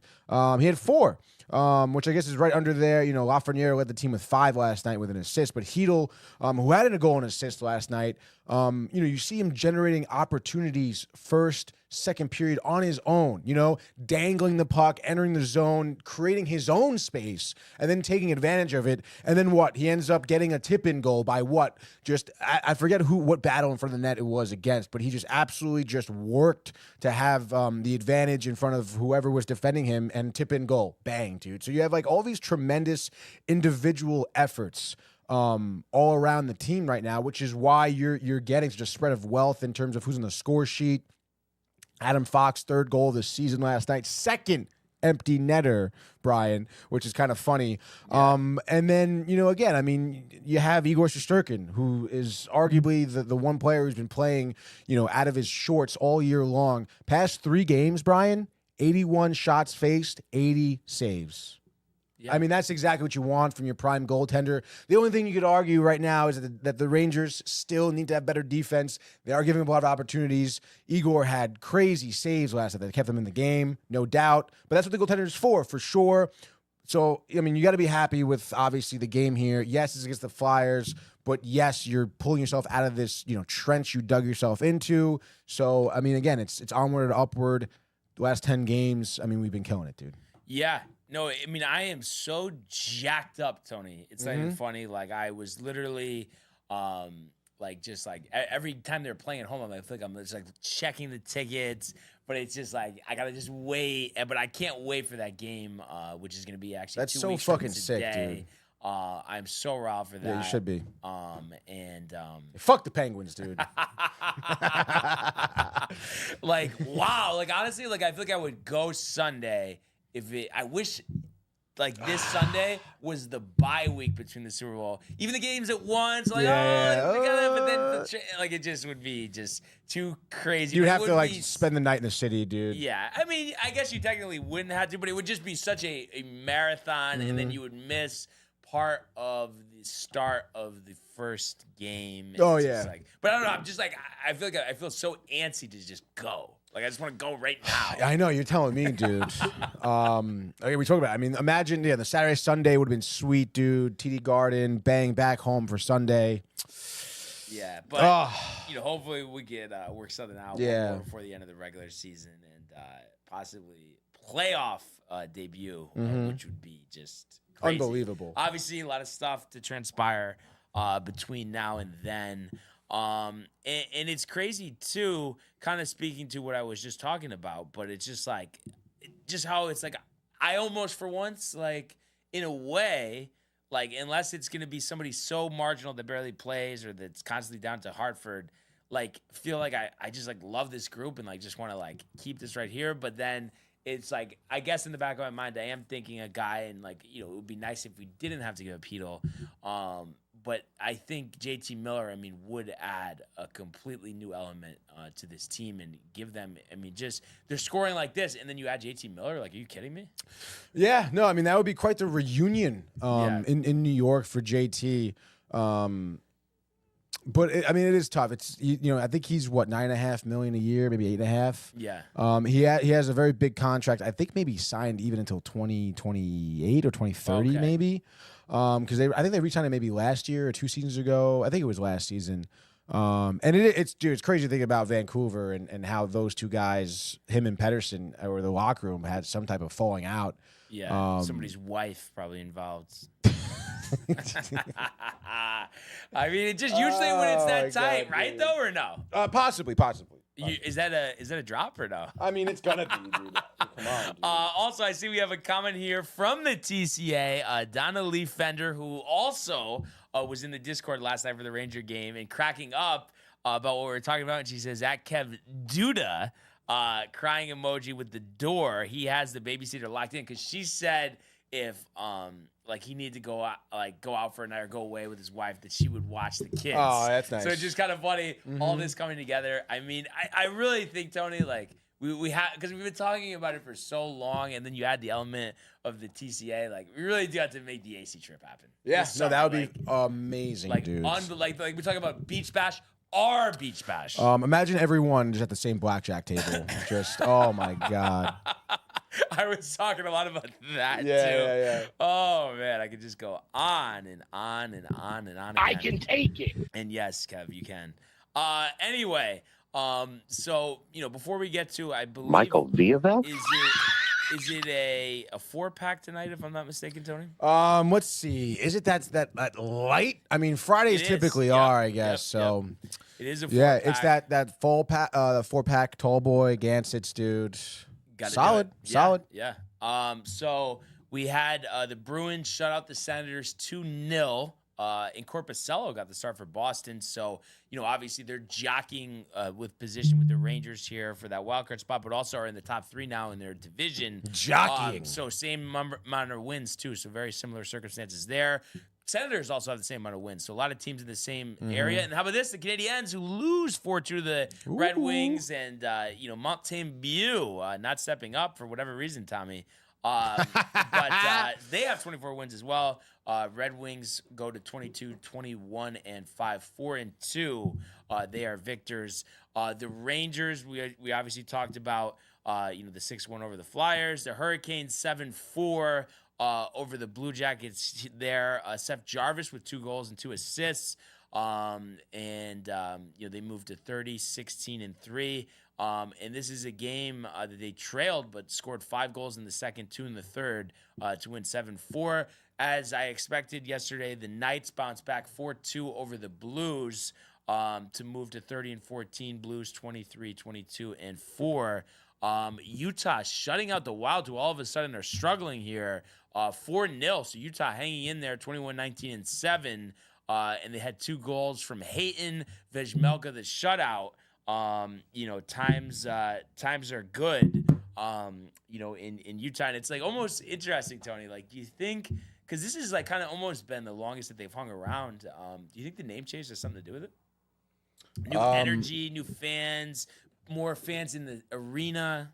Yeah, I would. I mean, a lot of the same guys, right? I mean, yeah, Clayton Keller obviously has been, still developing himself. Who's their other young guy they have that's good? I forget. His name is escaping me right now. But I would imagine, I said to Michael, I was like, dude, not for nothing. If I was living in Utah, like, I'm fucking riled to have a hockey team, If I'm in Salt Lake City, I'm going out there. I'm watching these games. Like, let's freaking go. So, yeah, absolutely. Which, again, I mean, you're still a little sour about the Coyote situation because, it was cool franchise. Arizona had some history as well. But, I mean, nonetheless, dude, yeah, absolutely. Let's go Utah.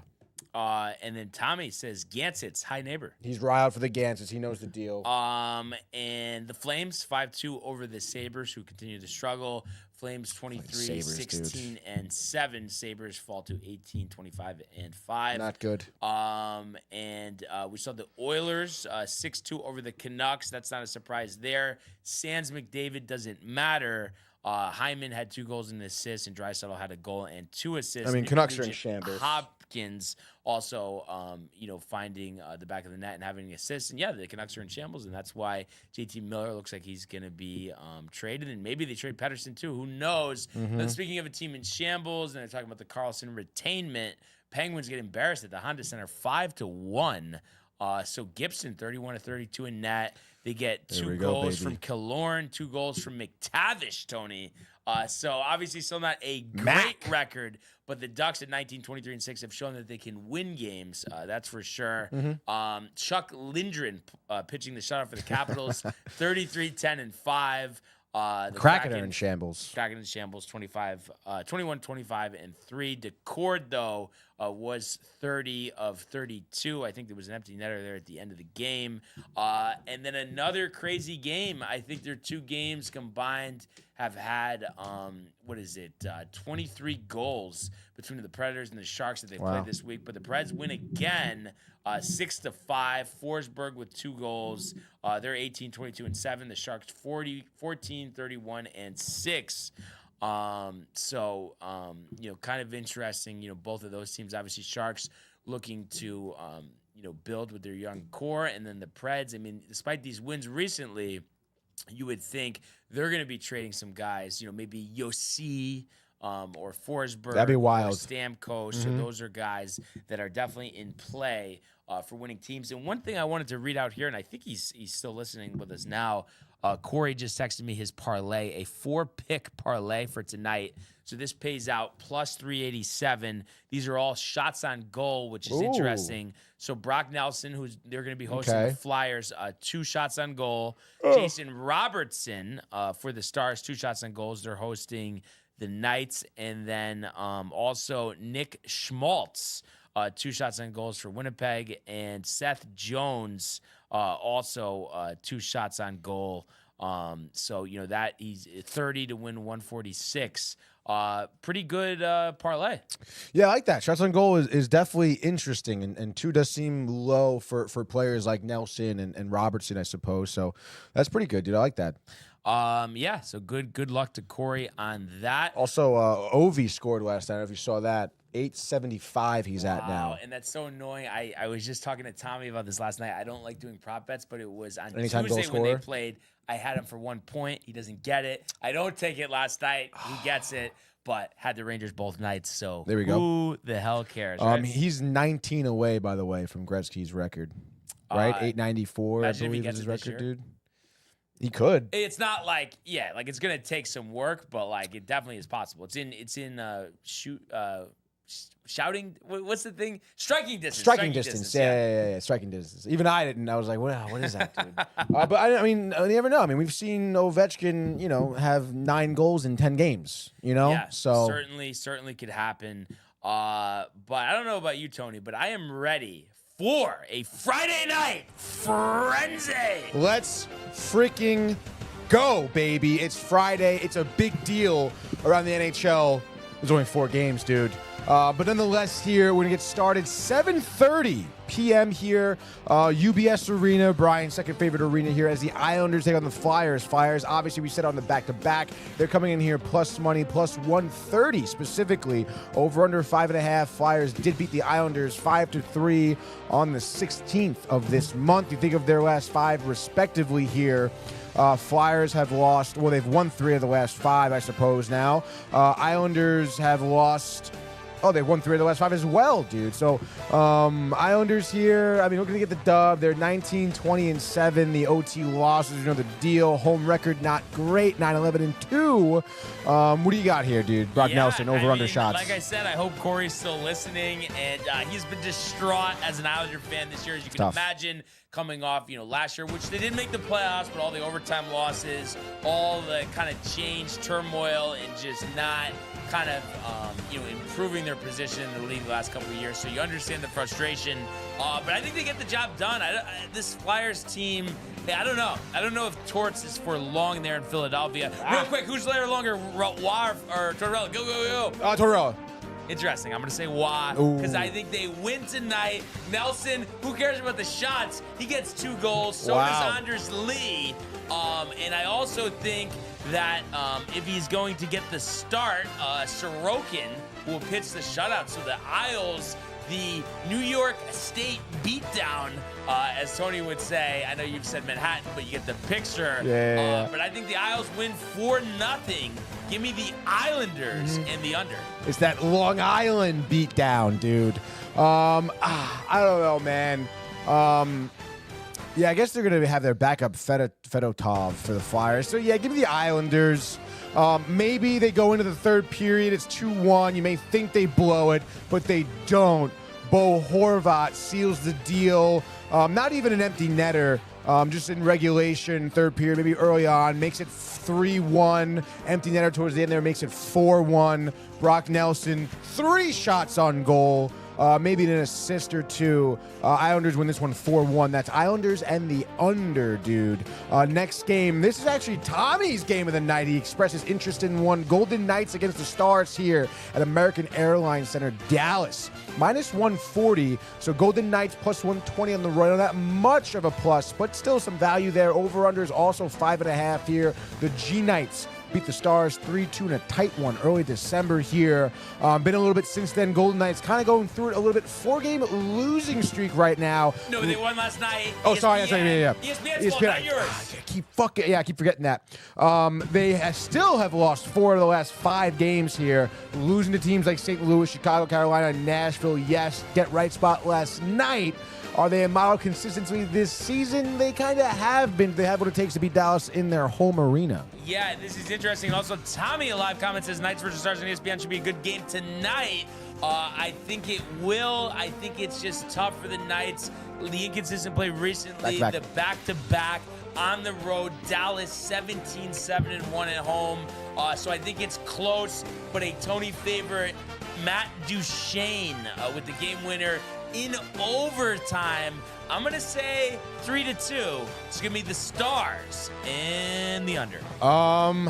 Stars and the under. So tight, dude.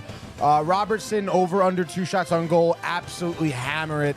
And I guess I like Ottinger. I think Golden Knights maybe a little tired on the road here. The back-to-back. I say they get shut out, dude. Ottinger, second shutout of the year. He deserved it. He's been killing it. So give me the Stars. They win. I don't know, I'll say 2-0. Tight one. Revenge spot from the game from early December. Next game, Brian. Third game here of the slate. We're going 8 p.m. now to Chicago, a team that recently beat the Golden Knights. They're playing the Tampa Bay Lightning at the United Center here. Chicago plus 200 on the money line. Over-under is 6.5. Despite the Blackhawks being the Vegas Golden Knights, they lost their other 4 games out of the last 5, losing to Carolina and Nashville in a shootout and overtime, respectively, and then lost to Calgary, Edmonton. The Lightning, no better of their own here. Back-to-back losses to the Canadiens and the Maple Leafs. Put them in a tough spot. Need a win here. Blackhawks maybe upset? Absolutely not. Yeah, this. I love this. A team losing that's so much better than the other opponent. So they're due for the bounce back. They get the bounce back. I think it's actually an embarrassment. Nikita Kucherov, Tony, one of your favorites. 70 points on this season. I think he has the hat trick for Josh B, for Tommy, for Allen, for Ernie. And I think they embarrassed Chicago. I'm going to say 7-2. Oh, my gosh. So give me the Lightning and the over. I mean, I like that call there. Some of these games, you just got to go chalk.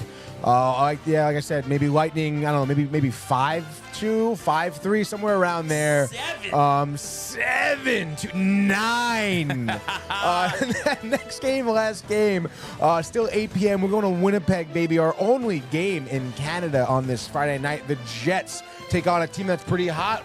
Brian likes him. The Utah Hockey Club here. Winnipeg, though, minus 230. So Utah plus 195 here in the road. Pretty interesting odds. Over-under is 5.5. Utah has actually split this season, a regular season series so far at 1. They beat the Jets 5-2, I guess 4 days ago, actually, it looks like. That was Utah's one of their last, I guess they won 3 of the last 5 games here. Jets winners of 3 of the last 5 as well, excuse me. They beat Colorado 3-2 in overtime. They did lose to Utah 5-2. So pretty interesting there. I mean, are you going chalk as well on this one, Brian? You know, it's interesting because I've done that in the first 3 picks. To go 4 in a row is tough. Connor Ingram, unconfirmed but likely, has struggled this year after seizing the job from Vizmelka last year. Hellebuck has been unbelievable, 29-7-2, 202, 92.7 save percentage, 6 shutouts. But how about this, Tony? On the heels of winning last night, winning last time, against Winnipeg, a new sense of confidence for this Utah Hockey Club. Ingram's first shutout of the season, a road shutout. The odds. Holy cow. And I'm going to say Keller hat trick, only 3 goals of the game. 3-0 Utah. Utah in the under. Oh, man, this is a tough one. Excuse me here. I don't know. I think Winnipeg gets this one right, dude, to be honest. I think Hellebuck is tight about the last time out. I think he's going to be out here with a vengeance. Maybe gives up 1 goal. Winnipeg, offensive explosion. Connor Morrissey, Mark Scheifele. Multiple goals, dude. Winnipeg, 5. Utah, 1. And just like that, that is your frozen frenzy. And one thing that I am mad at myself, Tony, that I wanted to do was to include the Rangers game. Avalanche. Start back up the music. Yo, let's go, baby. We're moving on here. Let's Sunday. go to Sunday, dude. As we're going to be back at MSG, baby. The Rangers taking on the Colorado Avs, dude. The Rangers here, if I had to guess, are going to be plus 110, maybe even home dogs. The Avs are crazy good right now. We know about their deal. You think Nikita Kucherov, 70 points. That's cute. Nathan McKinnon with a nice 75 out there. Second and final time these two teams will face each other. We know the last time the Rangers blew it in the third period, blew it in OT. The Avs won 3-2 earlier this month, dude. Rangers, different teams since then. Well, hot. Avs really good. I mean, what do you see here, dude? It's a tough one. This is interesting. It was a overtime game last time. It's an overtime game this time. It's the same score, but this time the Rangers are going to end up winning by that score of 3-2. And I think Artie Panarin scores. He scores in overtime. The Rangers, the hottest team in America, 3-2 Rangers in the under. I love that call right there. Rangers, hottest team in America. Igor Shesterkin, hottest goaltender in America right now. I think he's angry. Dare I say, he's going to come out here. He's going to pitch the shutout, Brian. I'm telling you right now, the Guard will be on their feet. Time expiring. Igor chance for the entire night. Rangers win 3-0. Trocheck's in there. Keedle. And I'll give another one for my boy Matt Rempe in that fourth line, baby. It's Rangers and the under. And that is your Rangers frenzy. Let's go, dude. Just had to do it. We were talking about Utah. I don't know if you saw this. And I didn't even know this. I thought they were going to just keep this, but they're going to like switch, kind of like how it was the Washington football team. The Utah Hockey Club is going to go to a permanent name, but they were denied by the U.S. Patent and Trademark Office to be called the Utah Yetis. I was just trying to see. So they were denied? Yeah. Let's see. What the hell is that about? Denied. Likelihood of confusion for consumers to other companies and brands that use that name, basically for the Yeti, no pun intended. Really? In front of me, yeah. Are they based out of Utah, or is that just? I mean, it's just one of those things. Because like, what the hell, man? That we'll have to look up. What's Josh B saying, by the way? He says, who is the hottest? Because we were saying hottest team, hottest goaltender in America. Who's the hottest Canadian team? So that's goaltender. Then LOL. Wait, I don't get it. Because there's Canadian teams in the NHL, and we're saying Rangers are the hottest team in America. Very coy. Very coy, by dude. Josh B. Well, North America. How about that, Yeah, dude? North America. Because I don't know. I mean, is a Canadian team really on fire right now? Not necessarily. Not really. Canadians kind of cooling off. Vancouver bad. Jets have been Great all year season, long. but they're not like on fire. You know? I guess you could say Hellebuck's the best tender, the hottest tender out of Canada right now. Yes, that would be the tender. Speaking of Josh Beal, he also says Utah Yetis. That's terrible. They denied it. Austin, what the Texas. fuck, dude? So it's not even close to there. So what the hell are we talking about over yeah, there? it just wanted That's the bullshit. rigor more, the this, to that, Tony. It's disappointing, but whatever, right? Yeah, exactly. I mean, what are you gonna do? The monogamy of the NBA. The monogamy of the NBA. The rigmarole. So switching gears here a little bit. We had the second round of the Farmers Insurance Open yesterday suspended due to high winds. So they are finishing up. That's too high. Now, I mean, it seems like they're basically done. Aubert? So second? So Aubert is tied for first with Lanto Griffin. Oh, let's go, So dude. it was a tough day with the winds on the course yesterday. So Aubert shot 75 yesterday, but he's still tied for the lead. Danny Walker, 5 under overall. He's solo third. Hayden Springer, Chris Gotterup, 4 under, as well as Sanjay Im. Eric Cole at 3 under. Wesley Bryan hangs in there at 3 under, surprisingly. That's a good job by him. How about Joel Damon hanging around, Your guy. tied for 7th after shooting an even par 72 yesterday. My pick, to possibly win yesterday, we were having a good time talking with Bruiser about the golf picks, was Justin Rose. How's he doing? But I am looking on here, and it seems like he might have slipped up a bit. He did shoot 69 on Wednesday, but let's just take a look here. Wow. I feel terrible that I even gave that information out as he shoots in 80 yesterday. So tied for 102, not going to make the cut at the Farmers Insurance Open. The wind. That is definitely tough. The wind, Injured Cub. But the nice part about it is, Tony, the PGA Tour announced today. It looks like the cut is going to be, you have to be one over. So at least I'm alive with Mac Meisner, who made the cut in the number. But the PGA Tour announcing earlier this week that the Genesis Invitational, would not be played at Riviera due to the fires, but they did announce today it will be played at Torrey Pines. So we will be back here next month, few weeks from now, playing the South Course. So it will have a major championship feel, a loaded field, being an elevated event. So Play some of the ball! guys who didn't get an opportunity to play this week, like a Scotty Scheffler, like a Xander Schauffele, like a Colin Morikawa, will get to tee it up here next month. So I think that is good news. And it's just interesting how weather's playing a factor here. And like I had said in our preview, this is usually a tough course.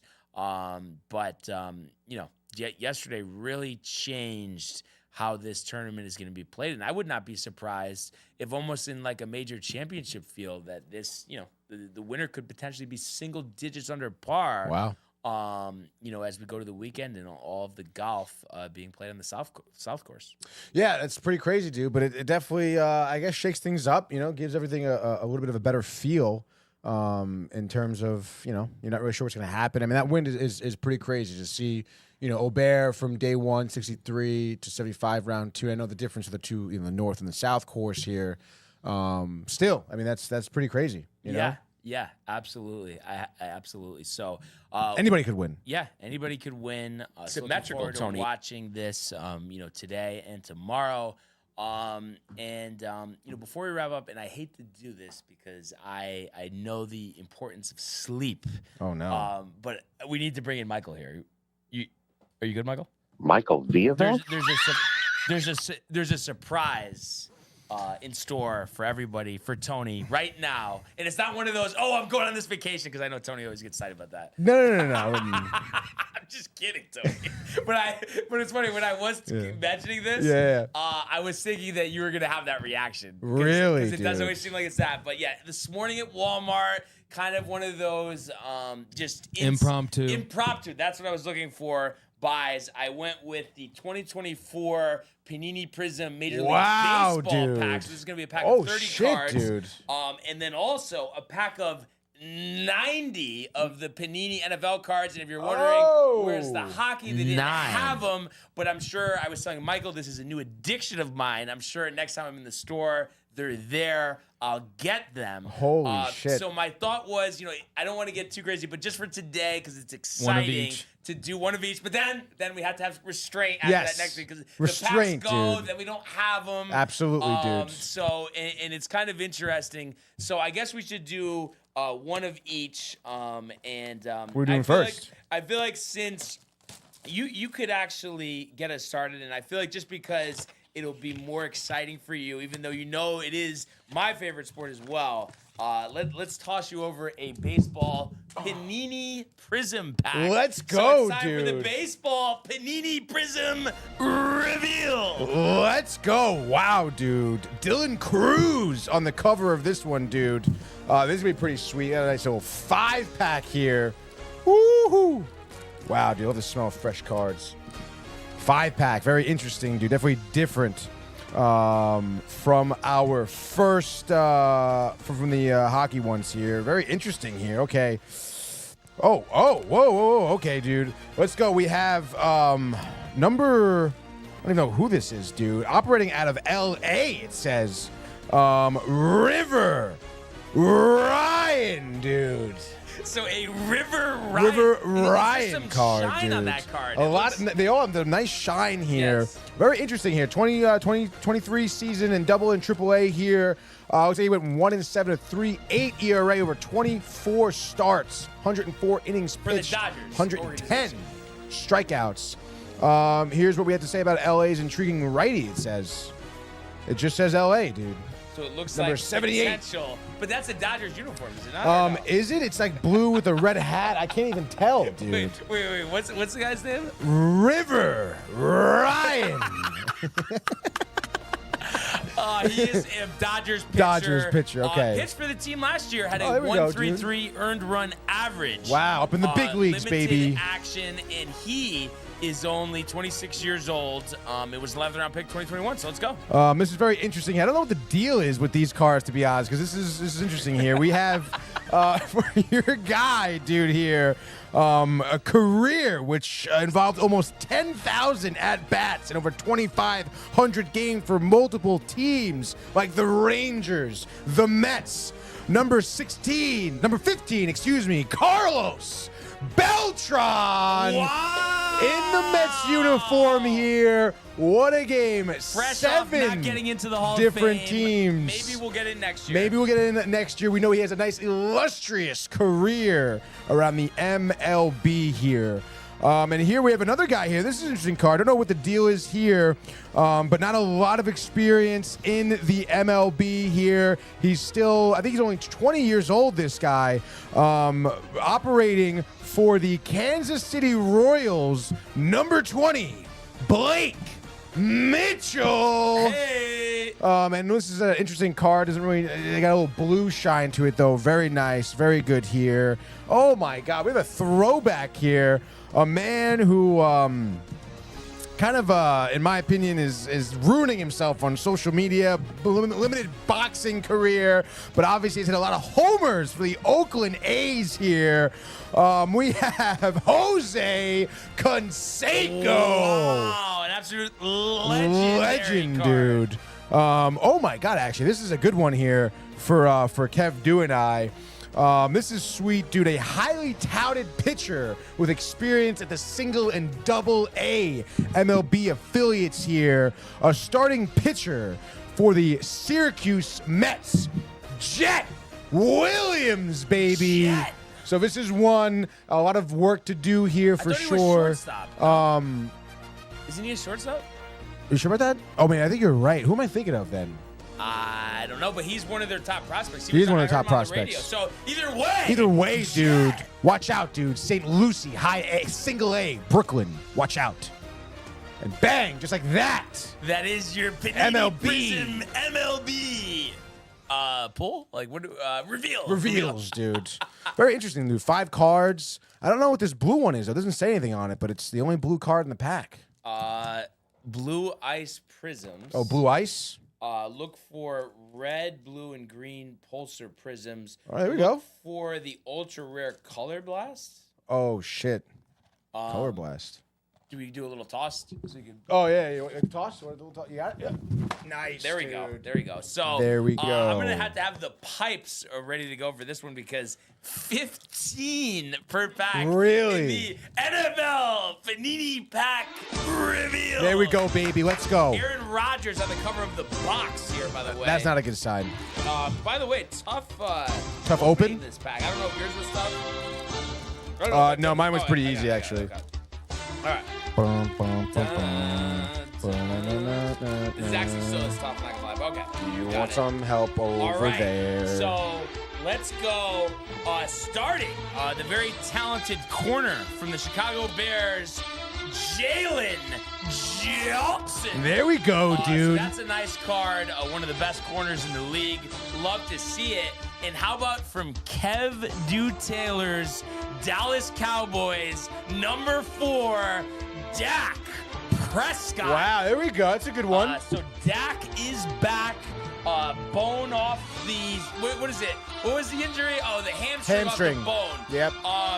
From the Green Bay Packers, the linebacker Preston Smith. Nice, dude. So that's a solid one. And how about a guy who is going to be looking to win his, I guess it would be his 4th Super Bowl with the Kansas City Chiefs, big number 95, Chris Jones. I like that one. That's a good one. And how about a teammate of a Tony favorite, Baker Mayfield, the linebacker? He's been there forever. Number 54, Levante David. Nice, dude. So that's a solid pull. A lot of Great lot one. of talent in these cards. How about another guy looking to win the Super Bowl with the Chiefs the next couple of weeks? His name, L'Jarius Sneed.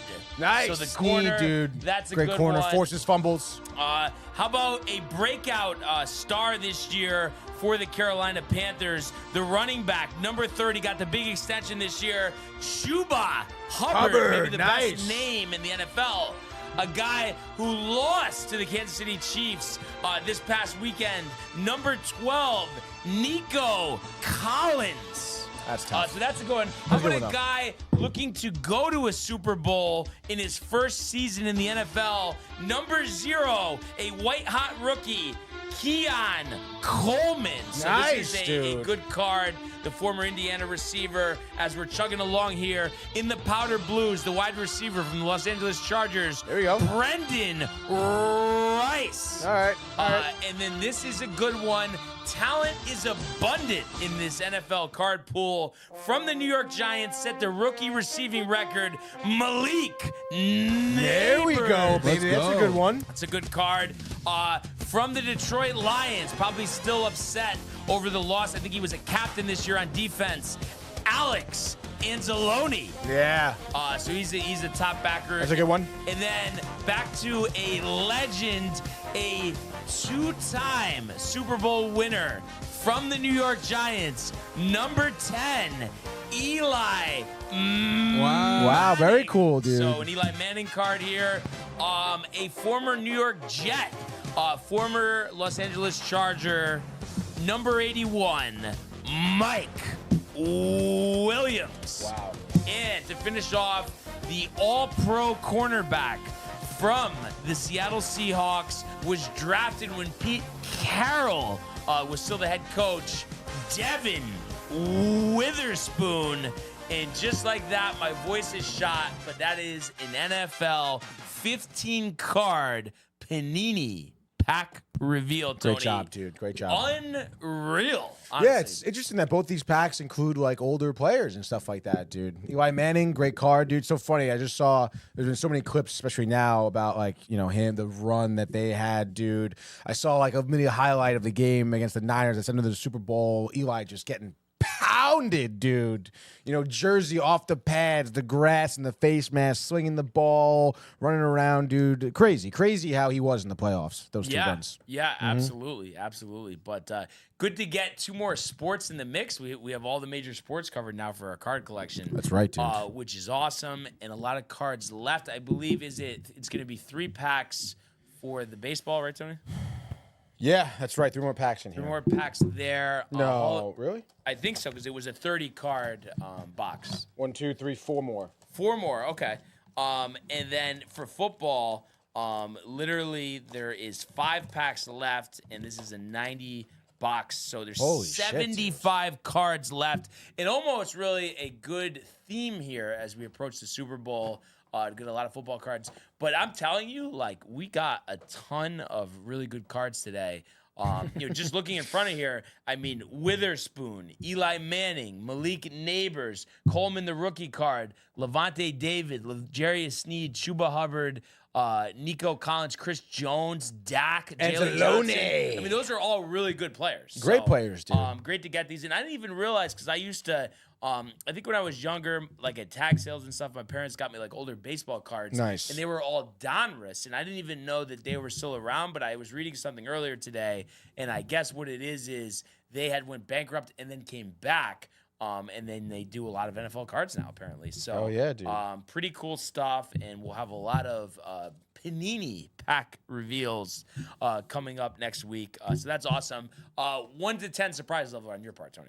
Like, were you sniffing anything out before the show? No. I mean, had no idea. Totally complete surprise. 10. Yeah. And what about when I said to bring Michael in? You still didn't know what I was. I kind of thought you wanted to do basketball or something, to be honest. Oh. Yeah. I felt like the Undertaker. Yeah. Oh man, that's awesome. And really, what a awesome week of shows it's been today, and an awesome evening ahead of us, right? Because we've got not one but 2 shows on the horizon, starting at 5 with Michael Vincent Scott. 5 o'clock, XRP. Let's go. And then the nightcap, Tony, Binge Buddies. That's Do we right, have dude. Manny? Manny will be calling in, I believe, Manny from calling in. Miami. Michael here. Michael in studio, of course, dude. The triple threat here for Michael, kind of crazy. Yeah. And then we'll be talking some Oscar noms, dude. Oscars coming up, big nominations out there. Obviously people tight, people excited, people not having any feelings at all towards them, but we will see. Yeah, so an exciting night tonight, and then of course the SHU Ice tournament over the weekend. CT Ice, dude, it's right. The lead into Championship Sunday. I can see if I with can get a golf. schedule up, actually. And you said Sacred Heart has been having a strong season up to this point? I mean, I guess kind of. They just beat Cornell recently, maybe 2 weekends ago. Which is huge. Cornell's ranked, they're not. They took care of business against AIC. The CTIS tournament, which they won the inaugural one back at MFA in 2019, which was the first one they hosted. They won that tournament, which is pretty crazy. I'm pretty sure they won. I'm 100% sure they won that tournament. They beat UConn, they beat Quinnipiac, which is crazy. But obviously this year, Yale, they can see them beating, but, QU and UConn will be definitely really tough to beat, dude. So we'll see. And I'm just looking here, CT Insider, Sacred Heart will... Oh, well, this is wrong. This guy says they're going to host for the first time. This will be the second time, bud. Great job, maybe, dude. no? A what? Is it last year's article? No, this was published... oh, my God, I guess it was published last year. What the hell, then, dude? How is this the first thing that pops up? Flow Hockey. Excitement Here we go, is through the dude. air. Are you fucking kidding me, dude? Connecticut, yes. The Pride. Connecticut hockey is great. Schedule for tonight, dude. Quinnipiac versus UConn, 4 p.m. And then you have Yale versus Sacred Heart. That's going to be on SNY, 7 p.m., dude. Consolation game tomorrow will be at 4 p.m. Championship game at 7:30 tomorrow. So should be pretty sweet, dude. I guess they got a little breakdown here for UConn, too. UConn's 12-8-2. They have wins over teams like Maine and Boston College, which is pretty good. They're going to be definitely the team to beat. I guess they have someone who's drafted by the Buffalo Sabres already, and Jake Richard, who's looking to take big steps this year. And he's averaging a point per game in those 17 games, obviously 17 points. So definitely got to watch out for UConn's best, huh? Yeah. Mm-hmm. So going to be an exciting weekend. Obviously, the Ranger game Sunday will be dope as well. And then we'll have Championship Sunday. And, of course, an action-packed show on Monday. So a lot to look forward to. And just a great week here. Great week back off vacation for me. Thoroughly enjoyed every day, every show, all the interaction from everybody. So we really appreciate everybody who tuned in and continues to comment, like, and subscribe. All of the archives on the YouTube page, Tony, Michael, Renee, and Jay in costume, the merch at downtimetv.com. We want everybody to enjoy the day enjoy the games, enjoy the rabbit hole, enjoy Binge Buddies, and we will see you on Monday. Hey guys, Tony here from Downtime TV checking in. I want to thank all our fans out there who's been liking, subscribing, sharing our content. You guys are the best. You guys are our bloodline. You make us love what we do. Thanks again.